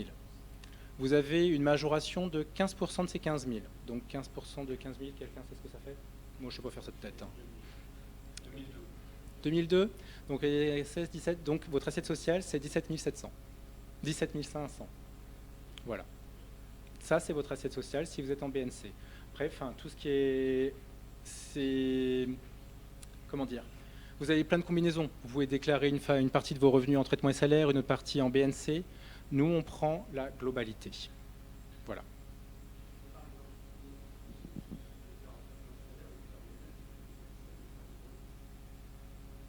Oui, bien sûr.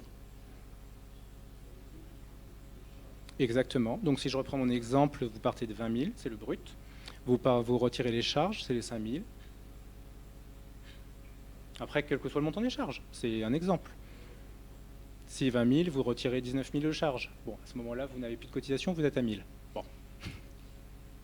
Et oui, les 5 000 correspondent aux charges. Après, quel que soit l'exemple que l'on prend, c'est un mécanisme qui concerne tous les régimes, ça.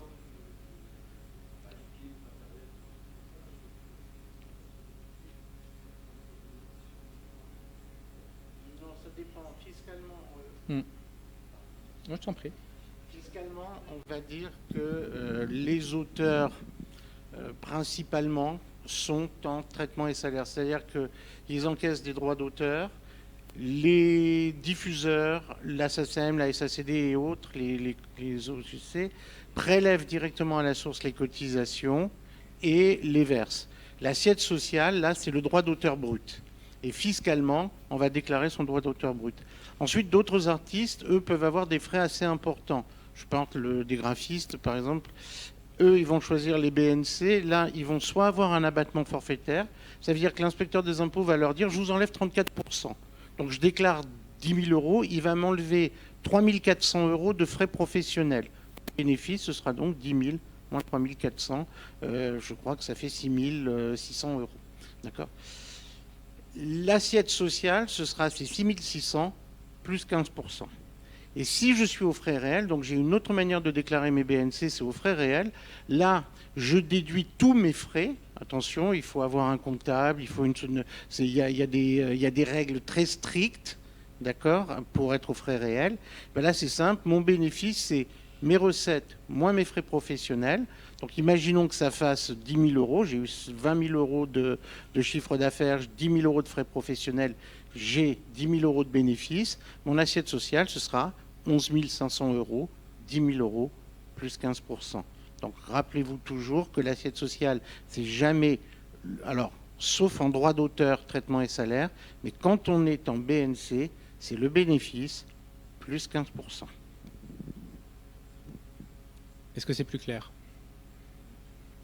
Oui, massif. Je voudrais juste faire un petit sondage, parce que de mon côté, ayant travaillé pour un OGC, donc qui est considéré comme un EPO, éditeur, producteur, OGC. J'étais assez étonné du nombre d'auteurs qui fonctionnaient en BNC, c'est-à-dire qui avaient donc une exemption de précompte de la part de leurs éditeurs et de l'OGC lui-même. Juste un sondage ici, combien d'entre vous fonctionnent sur ce système, donc sont exemptés de précompte URSSAF? Ça fait un bon tiers. Donc chez les auteurs du livre, c'est quand même un cas de figure assez important. D'accord. Donc ça veut dire, de ce que je voyais, plus de la moitié. Hein.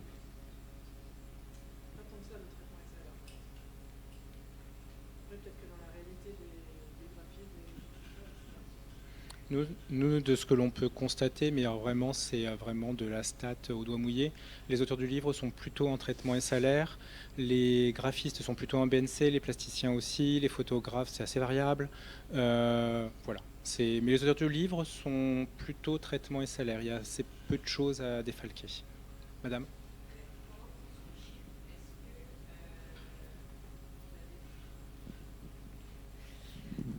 Du coup, ma question s'adresse un petit peu aux trois différents organismes. C'est maintenant qu'on est sur les chiffres, est-ce que vous avez des informations sur les retraites médianes ou moyennes, par exemple des auteuristes de bande dessinée, ou à défaut des artistes-auteurs et est-ce que vous avez aussi des informations sur les recours au droit, est-ce que c'est une profession qui a plus ou moins recours au droit, puisque est-ce que c'est des informations que vous pouvez avoir? Parce que ce qu'on entend aussi beaucoup dans la profession, c'est que c'est difficile d'avoir accès à ces indemnités, de pouvoir faire la démarche.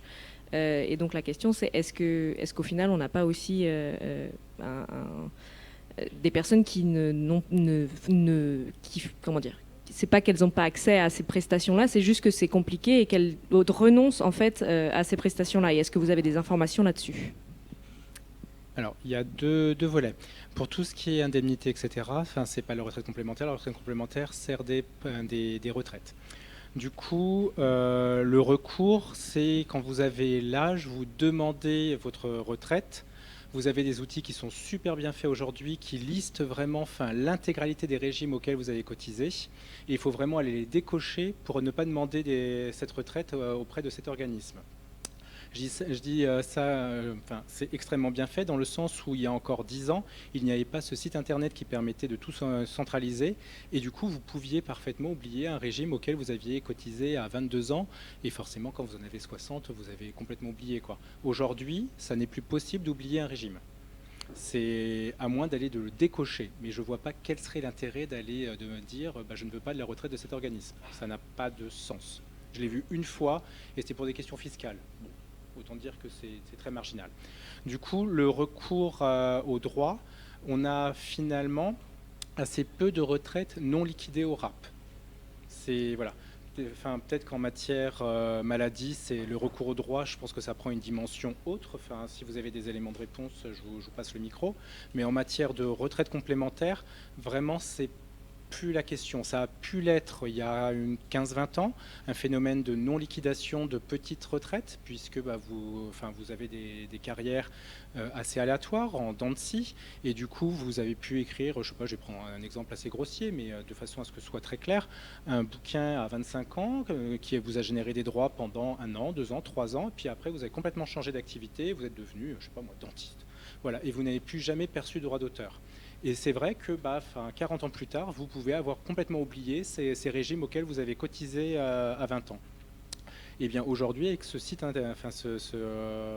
c'est le GIP Info Retraite, c'est ça ? Oui, le GIP Info Retraite centralise l'intégralité de vos trimestres, de vos points de retraite, et vous ne pouvez plus passer à côté de droits auxquels vous avez cotisé pour la partie vieillesse, aussi bien basse que complémentaire. Est-ce que vous voulez dire quelque chose pour tout ce qui est prestations ? Alors, pour l'autre partie, il faut savoir une chose. Aujourd'hui, nous nous battons beaucoup pour que les auteurs déclarent leurs revenus, fassent la démarche administrative. Comment voulez-vous que les caisses primaire. Comment voulez-vous que les caisses de retraite connaissent vos revenus si vous ne les déclarez pas à l'URSSAF? Donc c'est déjà, vous êtes quelque part des professions indépendantes.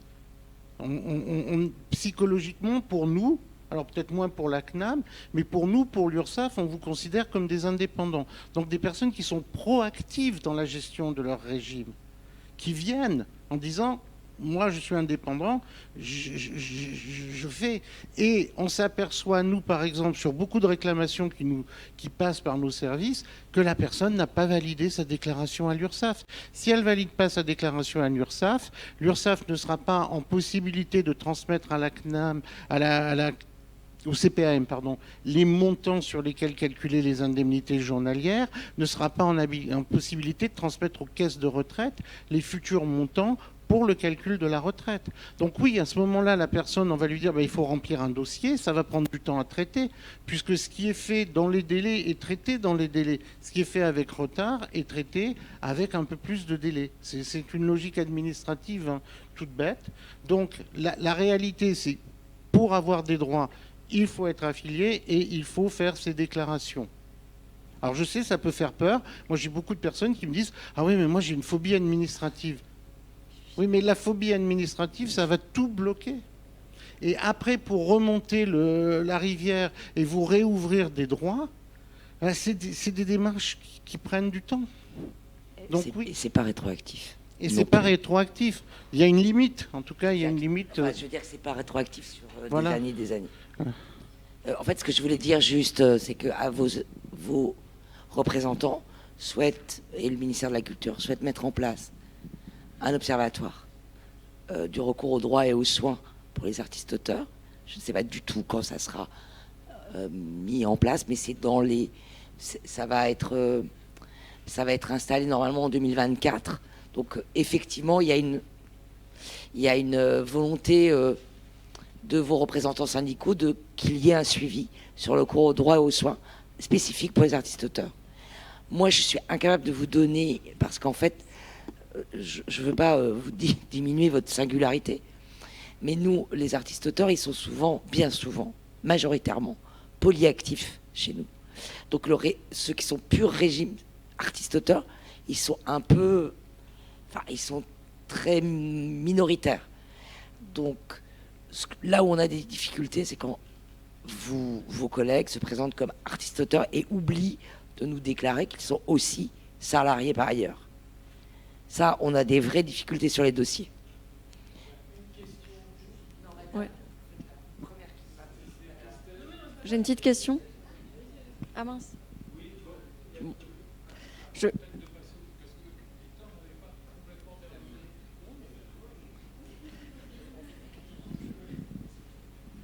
Alors, je pose ma question. Allez-y. C'est simplement pour revenir sur un moment où vous avez dit que si on était en dessous du seuil de 10 000 euros, on pouvait cotiser volontairement. Oui. Et comment ça se passe en fait si on décide de faire ça, et sur quelle base? C'est encore 8% ou 4% ou ça... Alors, la cotisation volontaire, Merci. Le concept, c'est de vous permettre de faire une passerelle entre deux moments où vous avez dépassé le seuil. Surtout dans l'univers de l'écrit d'ailleurs, vous allez dépasser le seuil 1, 2, 3, 4 années, vous allez être au-dessus de 10 000, et j'espère pour vous bien au-dessus de 10 000. Et puis après, pour le coup, il y a le temps de conception de l'œuvre suivante. Et là, potentiellement, vous allez pouvoir passer sous le seuil d'affiliation. Donc là, vous avez ce dispositif de cotisation volontaire qui vous permet de cotiser soit à 8%, soit à 4% du seuil d'affiliation. Donc en gros, une cotisation de 400 ou de 800 euros pendant 4 ans maximum. Donc pendant 4 ans maximum, vous pouvez faire cette passerelle entre deux moments où vous allez dépasser ce seuil d'affiliation. Ça vous permet de conserver une protection contre le risque vieillesse. J'ai répondu? C'est tout bon? Oui, Madame, je oui. vais me mettre... bon, ce matin, j'ai fait le contraire, mais là, je vais faire... voilà, je vais me mettre dans la peau de l'auteur de bande dessinée lambda, on va dire, qui donc chaque année fait sa déclaration de revenus, URSSAF, etc. Et en fait, moi, la question que je me posais aussi, et je pense qu'il y a beaucoup d'auteurs qui se la posent, pourquoi est-ce que tout ça n'est pas connecté directement? Pourquoi est-ce qu'on a besoin de passer encore faire la déclaration sur le site de l'IRSEC pour l'assiette sociale, etc. Pourquoi est-ce que c'est pas automatique finalement, quoi? Alors, c'est pas automatique, mais on récupère les informations. C'est pas automatique au mois d'avril, puisque historiquement, À octobre, ça l'est du coup. à octobre, ça l'est, ce que je vous disais tout à l'heure. La première partie, c'est avril. Si vous ne vous occupez pas du tout chez nous de la déclaration sociale en avril, vous recevrez un appel de cotisation annuel en fonction des informations que nous sont transmises par l'URSSAF Voilà. à partir du mois d'octobre. Parce que quand on arrive sur Mais le du site coup, de... vous recevez un appel de cotisation annuel, donc une somme intégrale à payer. Si vous faites votre déclaration sociale, qui est une Elle est déclaration modulée en sociale deux qui est fois, ouais. beaucoup plus synthétique que celle que vous faites à l'URSSAF, nous, on vous demande un chiffre et éventuellement, si vous êtes sous les 30 000 euros, on vous demande un taux de cotisation. Voilà. Si vous êtes au-dessus des 30 000, il n'y a même pas le taux, il y a juste le chiffre. Et ce qui vous permet d'étaler les paiements sur l'intégralité de l'année. Je pense que ça rendrait quand même beaucoup service aux gens aussi s'il n'y avait pas un truc où on n'est pas obligé de rentrer tout de suite le chiffre de l'assiette sociale, mais s'il y avait des champs où on pouvait juste mettre son chiffre, dire si on est traitement au salaire EBNC et que ça calcule tout seul en fait l'assiette sociale, vous voyez. Ça, c'est aussi un truc qui nous ferait peut-être gagner du temps. Je sais pas si... Ah, mais on est encore plus simple. C'est qu'en fait, nous, au moment de la déclaration à partir du mois d'avril, c'est que ça ne nous intéresse pas de savoir si c'est du traitement et salaire, du BNC, enfin, peu importe. On va prendre le chiffre que nous indiquez. Si le chiffre, ensuite, il est confirmé par l'URSSAF, très bien. S'il est inférieur, eh bien, si vous avez déjà tout payé... Mais du coup, il y a une rectification en octobre. Bien sûr. Mais évidemment. Je pense que pour les gens qui se sont peut-être trompés à l'assiette sociale, si ils n'ont pas été très... Parce que des fois, je vous avoue que quand on s'est tapé toute la déclaration SAF, on est un peu fatigué. Si l'assiette sociale n'a pas été bien calculée, des fois, du coup, on a des surprises en octobre. Et comme en octobre, il y a tout le reste qui tombe aussi, les impôts, etc., etc. On a aussi parfois des mauvaises surprises parce qu'on s'est peut-être trompé aussi dans l'assiette sociale. Je connais des gens à qui c'est arrivé. Bien sûr, donc, mais ça arrive en fait, tous les ans. Ouais, c'est oui, rarement à la baisse, c'est souvent à la hausse. C'est souvent à la hausse. Mais à ce moment-là, il faut prendre contact avec nous ou alors se connecter sur le site et mettre en place les solutions de paiement échelonnées. Voilà, chose qui est très compliquée. Et là, je pense qu'à un moment donné, il va falloir qu'on parle de l'URSSAF. Je ne peux pas vous laisser dire ça. En 3 clics, vous mettez en place un échéancier sur 3, 6 ou 9 mois. Du coup, plus celui de l'URSSAF. Ah oui, alors que ça vient se cumuler avec le reste, ça, je ne peux pas dire le contraire, effectivement. Sachant qu'on vous propose 3, 6 ou 9 mois, et que si 9 mois, ça vous paraît trop court, vous prenez contact avec les services et on peut aller jusqu'à 24 mois. Bon, ça permet d'étaler pas mal. Monsieur ? Oui, bonjour. Moi, j'ai une question un peu spéciale. Si, par exemple, pour une personne qui n'a pas vraiment passé le stade de la professionnalisation, c'est-à-dire que, admettons, c'est une personne qui travaille dans un milieu qui n'a rien à voir avec le graphisme ou artiste-auteur, il fait des illustrations sur son temps libre. Et puis, par exemple, il a une commande pour une illustration. Et du coup, il a pas encore... Enfin, par exemple, la personne vient de finir son contrat dans son job et tout. Elle n'est pas encore déclarée en tant qu'auteur, artiste-auteur. Et du coup, elle prend comme la commande comme revenu non professionnel, on va dire, à qui elle déclare son revenu. Est-ce que c'est possible? Est-ce que ça se fait? Alors, soyons clairs, il n'y a pas de revenu non professionnel. D'accord? Il n'y a pas de revenu. Ça veut dire qu'il faut se déclarer tout de suite. Non. Alors, si, il existe une rubrique fiscale revenu non professionnel. C'est là où vos héritiers déclareront les sous qu'ils toucheront grâce à vos œuvres, mais quand vous ne serez plus là. D'accord? Non, mais ça veut dire que, par exemple, le délai où on a reçu la commande, qu'est-ce qu'on dit? 3 mois. Par exemple, 3 mois. 3 mois. 3 mois. C'est-à-dire qu'on reçoit la C'est commande... pareil pour toutes les professions, vous avez un trimestre pour régulariser votre situation. Okay. Alors, c'est vrai que vous pouvez avoir une urgence et mettre une facture. Ouais. Donc là, vous allez marquer numéro de SIRET en cours. Ça n'a pas changé. Marquez le numéro de SIRET en cours, vous marquez votre numéro de sécurité sociale. Éventuellement, si votre diffuseur peut vous précompter, dans ce cas-là, tout va bien. Et sinon, c'est à vous de contacter l'URSSAF et là, d'aller sur le guichet unique de l'INPI, de faire la démarche. Okay. Alors, pour répondre un peu à ce que j'entendais, l'URSSAF va tout de suite vous dire très bien, bienvenue, voici 375 € à payer. Je sais, c'est ce qui vous inquiète. Derrière votre question, il y a cette inquiétude. Dès que vous avez votre lettre de l'URSSAF vous disant bienvenue à l'URSSAF, créez votre espace privé, vous allez sur votre espace privé et vous verrez, il y a un onglet dans la messagerie, je demande la modulation de mes cotisations. Et là, je le dis tout de suite, vous allez pouvoir dire à l'URSSAF, je viens de commencer, j'ai à peine touché de l'argent, je demande la modulation à 0 éventuellement de mes cotisations. Donc ils vont annuler cet appel de cotisation forfaitaire, ils vont attendre que vous déclariez vos revenus l'année suivante pour vous calculer les cotisations. Alors si c'est 500 €, ça va, mais si vous déclarez 50 000 €, le rappel de cotisation sur 50 000 € peut avoir des incidences sérieuses. Rappelez-vous une chose, on ne vous fait pas cotiser pour cotiser. On n'est pas là, nous, pour vous dire « faut payer ». Non. Le but, c'est de financer un système de santé et un système de retraite qui tiennent la route. Parce que dans le monde, prenez le temps de regarder le nombre de pays qui ont des systèmes de santé et de retraite par répartition. Juste, prenez le temps. Il n'y en a pas beaucoup. Donc le but est là. Oui, vous payez, mais quand vous allez à l'hôpital, alors je sais, tout le monde vous dira que les urgences, c'est compliqué, mais quand vous allez voir votre médecin, vous ne payez pas 250 € la consultation. D'accord ? Et quand vous allez voir votre médecin, on ne vous dit pas « Ah ouais, mais vous n'avez pas la bonne assurance, on ne peut pas vous soigner. » D'accord ?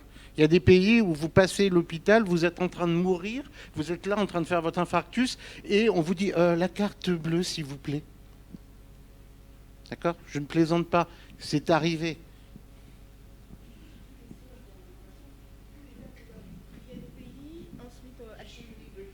Ouais.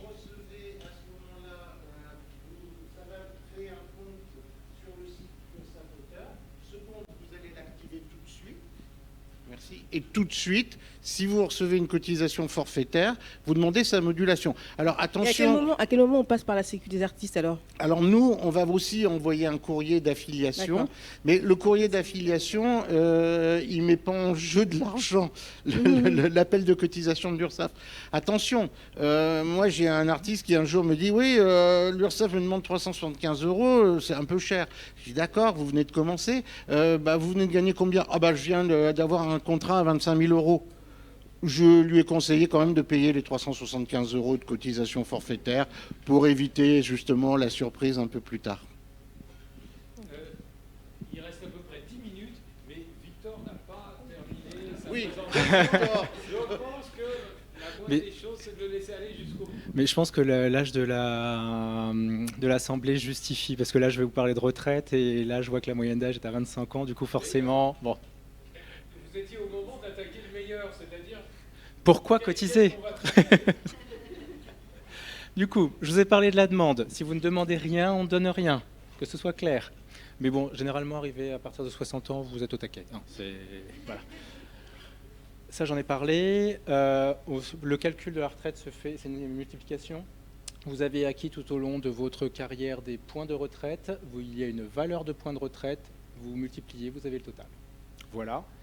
Et ce sont des pensions qui sont réversibles à l'époux ou à l'épouse. Il y a une condition de mariage. Aucun régime ne sert de réversion sans la condition de mariage. On peut voir ça comme rétrograde, on peut voir ça de différentes façons. Aujourd'hui, c'est le cas, il faut qu'il y ait cette condition de mariage. La réversion, c'est 60% de la pension qui était servie à la personne qui est décédée, et il n'y a pas de condition de ressources. Madame ? Le Pacs, ça ne marche pas. Le concubinage, ça ne marche pas. Dans aucun régime. Que ce soit l'assurance retraite, que vous soyez dentiste, notaire, que vous soyez infirmier, que vous soyez artiste-auteur, ça ne marche nulle part. Moi, j'ai quelque chose à dire sur la pension de réversion. Moi, je vais vider mon sac là, parce que honnêtement... Non, mon père est notaire. J'ai cette chance-là, donc socialement, c'est un des trucs qui fait que je peux faire la BD aussi aujourd'hui, malheureusement, j'ai envie de dire. Bon, ma mère est décédée. Quand on a fait la demande de pension de réversion de ma mère, pour mon père, qui heureusement a une bonne retraite, mais quand même, il y a un principe, ma mère, elle a travaillé, donc ouais, il a le droit à ça. Vous voyez, la pension de réversion, on lui a posé 10 milliards de questions pour la pension de réversion, je trouve que c'est un scandale. Hein. Et on lui a demandé s'il avait des enfants, et il a dit oui. Il se trouve que moi et ma soeur, on a été adoptés. Ils ont demandé, adopter, plénière, et on m'a demandé le jugement de mon adoption. C'est la première fois de ma vie en 47 ans qu'on me demande ça. C'est scandaleux. Je voulais juste le dire parce que je trouve ça absolument scandaleux. Quoi. Je ne sais pas comment fonctionne le régime des notaires, qui est un régime particulier, je tiens à le Oui, dire. mais le truc de réversion, tout est fait pour qu'on ne le fasse pas. Je voulais juste le mentionner, c'est tout. Voilà. Non. Oui.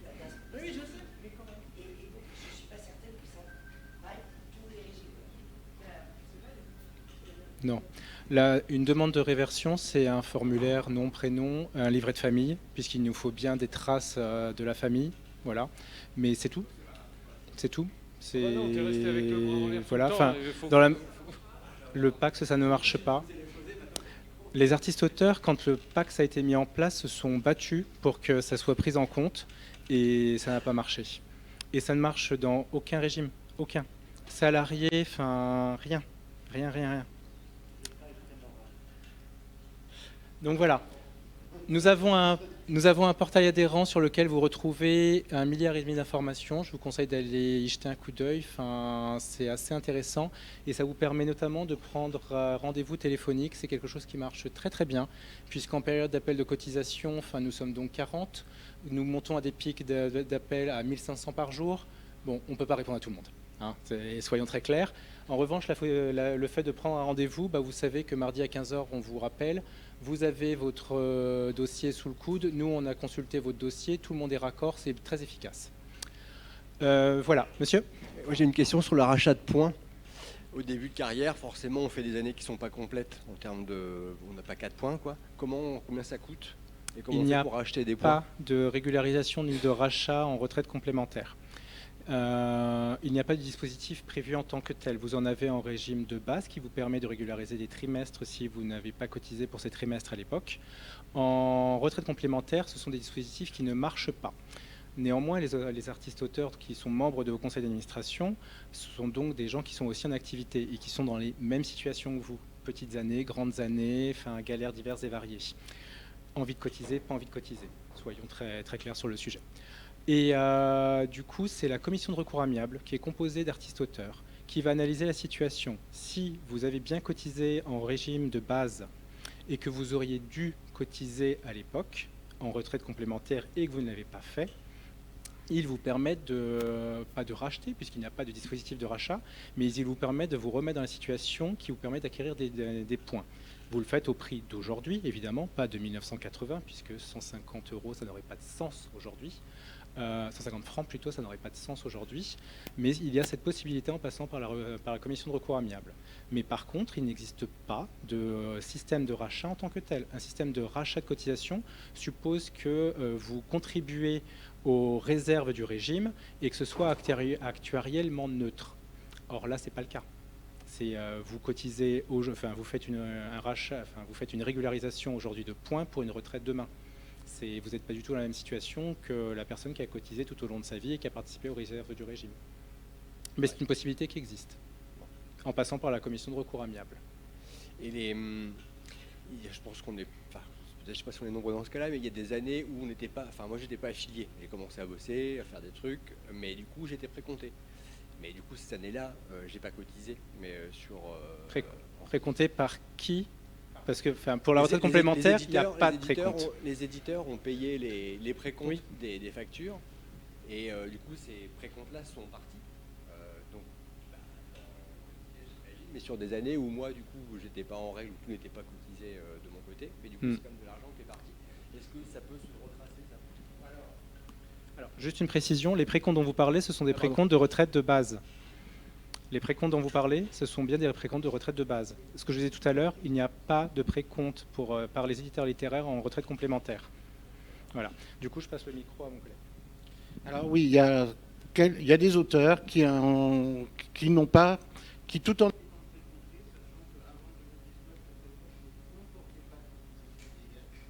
C'était la CSG, la CRDS, la maladie. Et certains auteurs ont un peu oublié d'aller vers la GESA. On va parler beaucoup d'écrivains, d'illustrateurs.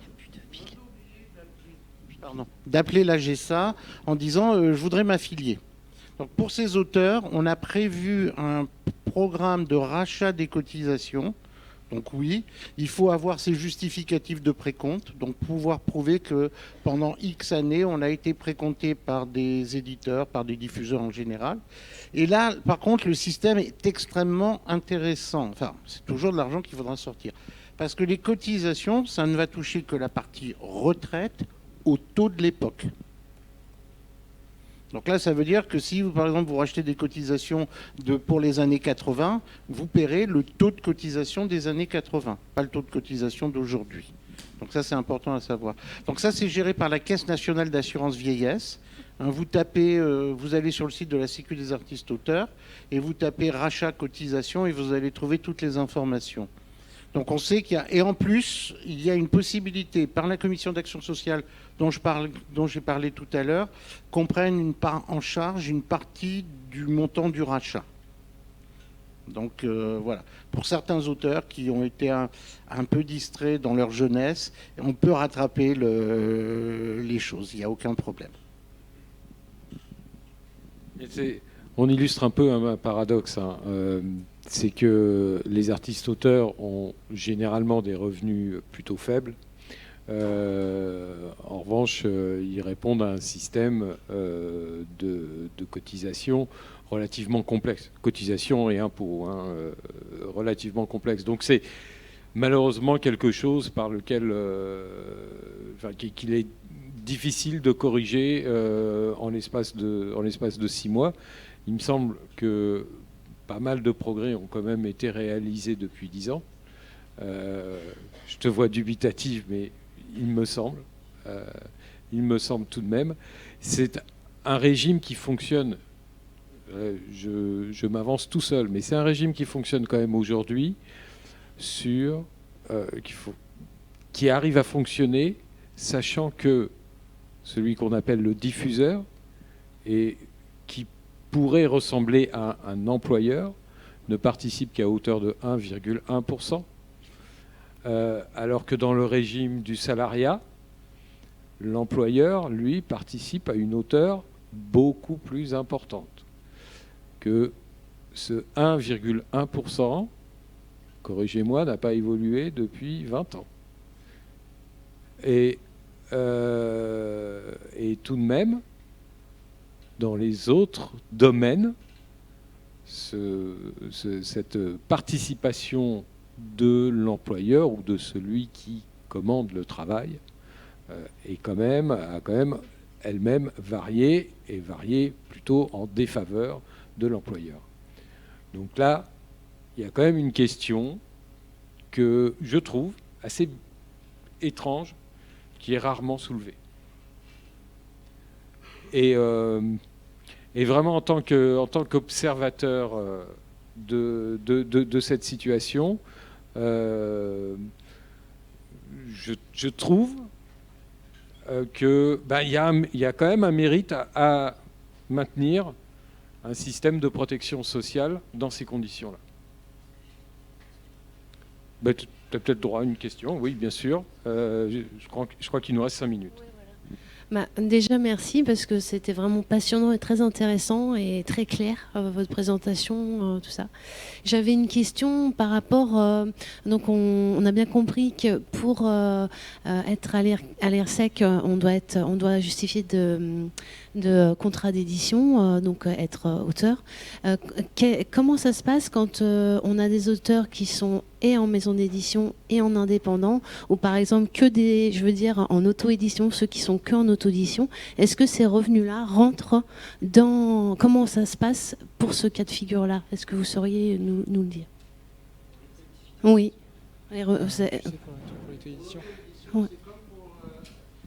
Que vous soyez édité depuis le 1er janvier 2021 seulement, que vous soyez édité par un éditeur, que vous soyez en auto-édition, ce sont des revenus d'auteur. Donc à un moment donné, la grosse différence, c'est que les auteurs en auto-édition, les auteurs et autrices en auto-édition, vont avoir un numéro de SIRET et vont déclarer des BNC.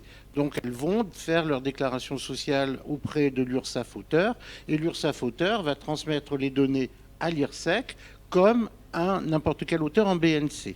D'accord ? Après, ils n'auront pas les aides prévues pour les contrats d'édition. Ça, c'est autre chose. sur cette partie-là de leurs revenus, sur la partie auto-éditée. Mais sinon, ce sont des auteurs à part entière, avec les mêmes systèmes de transmission qu'un graphiste, qu'un peintre ou un sculpteur. Tout pareil. Ça rentre en compte aussi. Tout ce qui est atelier d'écriture, tout ce qui est participation à des salons, ça rentre en compte. C'est pris en compte. Désolée, elle est partie, mais il y avait une autrice qui a témoigné qu'elle avait une amie pour sa grossesse qui avait des revenus, beaucoup plus revenus accessoires que revenus directement contrats à édition, et que du coup on lui a refusé le congé maternité. Bah visiblement... Non, c'est pas possible, le terme refus, c'est pas possible. Oui. Après, comme on vous a dit tout à l'heure, il y a un plafond de revenus qui est pris en compte, donc peut-être que ces revenus ont dépassé le plafond et qu'on a dû limiter le montant de l'indemnité, mais un refus totalement dès lors qu'elle avait des revenus, c'est peut-être... Ouais. Votre illustratrice se renseigne à l'URSSAF plus qu'auprès de la CPAM, parce que finalement c'est l'URSSAF qui transmet les informations à la CPAM qui permettent à la CPAM de calculer. Donc s'il y a un problème de transmission, sachant, attention, que les activités accessoires sont plafonnées à 13 000 €. Donc, oui, mais si vous touchez plus de 13 000 € d'activités accessoires, vous ne pouvez plus les déclarer en tant qu'auteur ou autrice. Donc là, voilà. Donc il y a des règles aussi.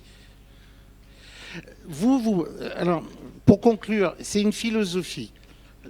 Il ne faut jamais oublier une chose, c'est que vous partez du principe, et ça, c'est qu'un auteur peut tout faire dès lors qu'il a été décrit comme un auteur, on ne va pas se poser de questions.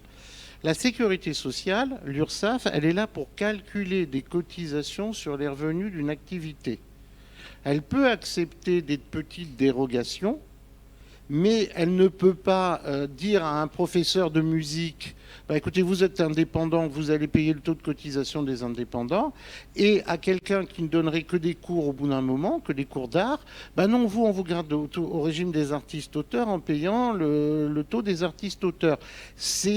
Là, c'est pas juste. Moi, je parle juste de la justice. Une activité, une cotisation, la même activité, on peut avoir une tolérance, mais dès qu'on dépasse un certain revenu, eh bien, on fait comme les professeurs de musique, comme les professeurs de dessin indépendants. Là, c'est de la justice, attention. Après, qu'elle vérifie bien auprès de l'URSSAF ce qu'elle a déclaré et ce qui a été transmis. Les auteurs, dans le cadre de leur activité professionnelle, on a voulu que les auteurs puissent intégrer à leurs revenus artistiques des revenus qui n'étaient pas liés à des droits d'auteur ou à de la vente d'œuvres directe. Ça touche principalement les cours donnés dans son atelier et les workshops qu'on est amené à faire auprès de grandes écoles. Alors, attention, je fais une précision, on va exclure tout ce qui pourrait être du salariat déguisé. D'accord ? Voilà, donc une association qui vous dit vous allez vous occuper tous les mercredis pendant 3 heures de nos élèves pendant la durée de l'année scolaire, faites-nous des factures d'auteur. Non, c'est un contrat salarié, d'accord ? Mais maintenant, demain, l'école, il y a une école de la bande dessinée, je crois, à Angoulême, qui vient vous dire, écoutez, venez faire un workshop de 4 jours avec nos étudiants pour parler de votre travail, montrer comment vous, en tant qu'autrice, vous travaillez. Ça, vous allez pouvoir le facturer en activité accessoire, parce que c'est vraiment votre travail, vous, sur une période très courte, d'accord ? Et ces activités accessoires sont amalgamées à vos autres revenus artistiques, vos droits d'auteur par exemple, et c'est l'ensemble de ces revenus qui est transmis aux caisses primaires d'assurance maladie. Attention, je le répète, il y a un seuil qui est de 1200 fois le SMIC, ça fait 14 000 € pour cette année. Si vous dépassez ce seuil, vos revenus accessoires ne sont plus des revenus accessoires, ce sont des revenus d'une autre activité indépendante, et là, il faudra prendre un statut à côté. Mais quitte à aller à prévoir sa caisse primaire d'assurance maladie en disant attendez, moi j'ai 2 types de revenus, est-ce que mes indemnités peuvent être calculées sur les deux ? On va le refus, en fait, la notion de refus. Alors, non, non, ça c'est terminé. C'est vraiment, oui, parce qu'à l'époque, le seuil était inférieur. Je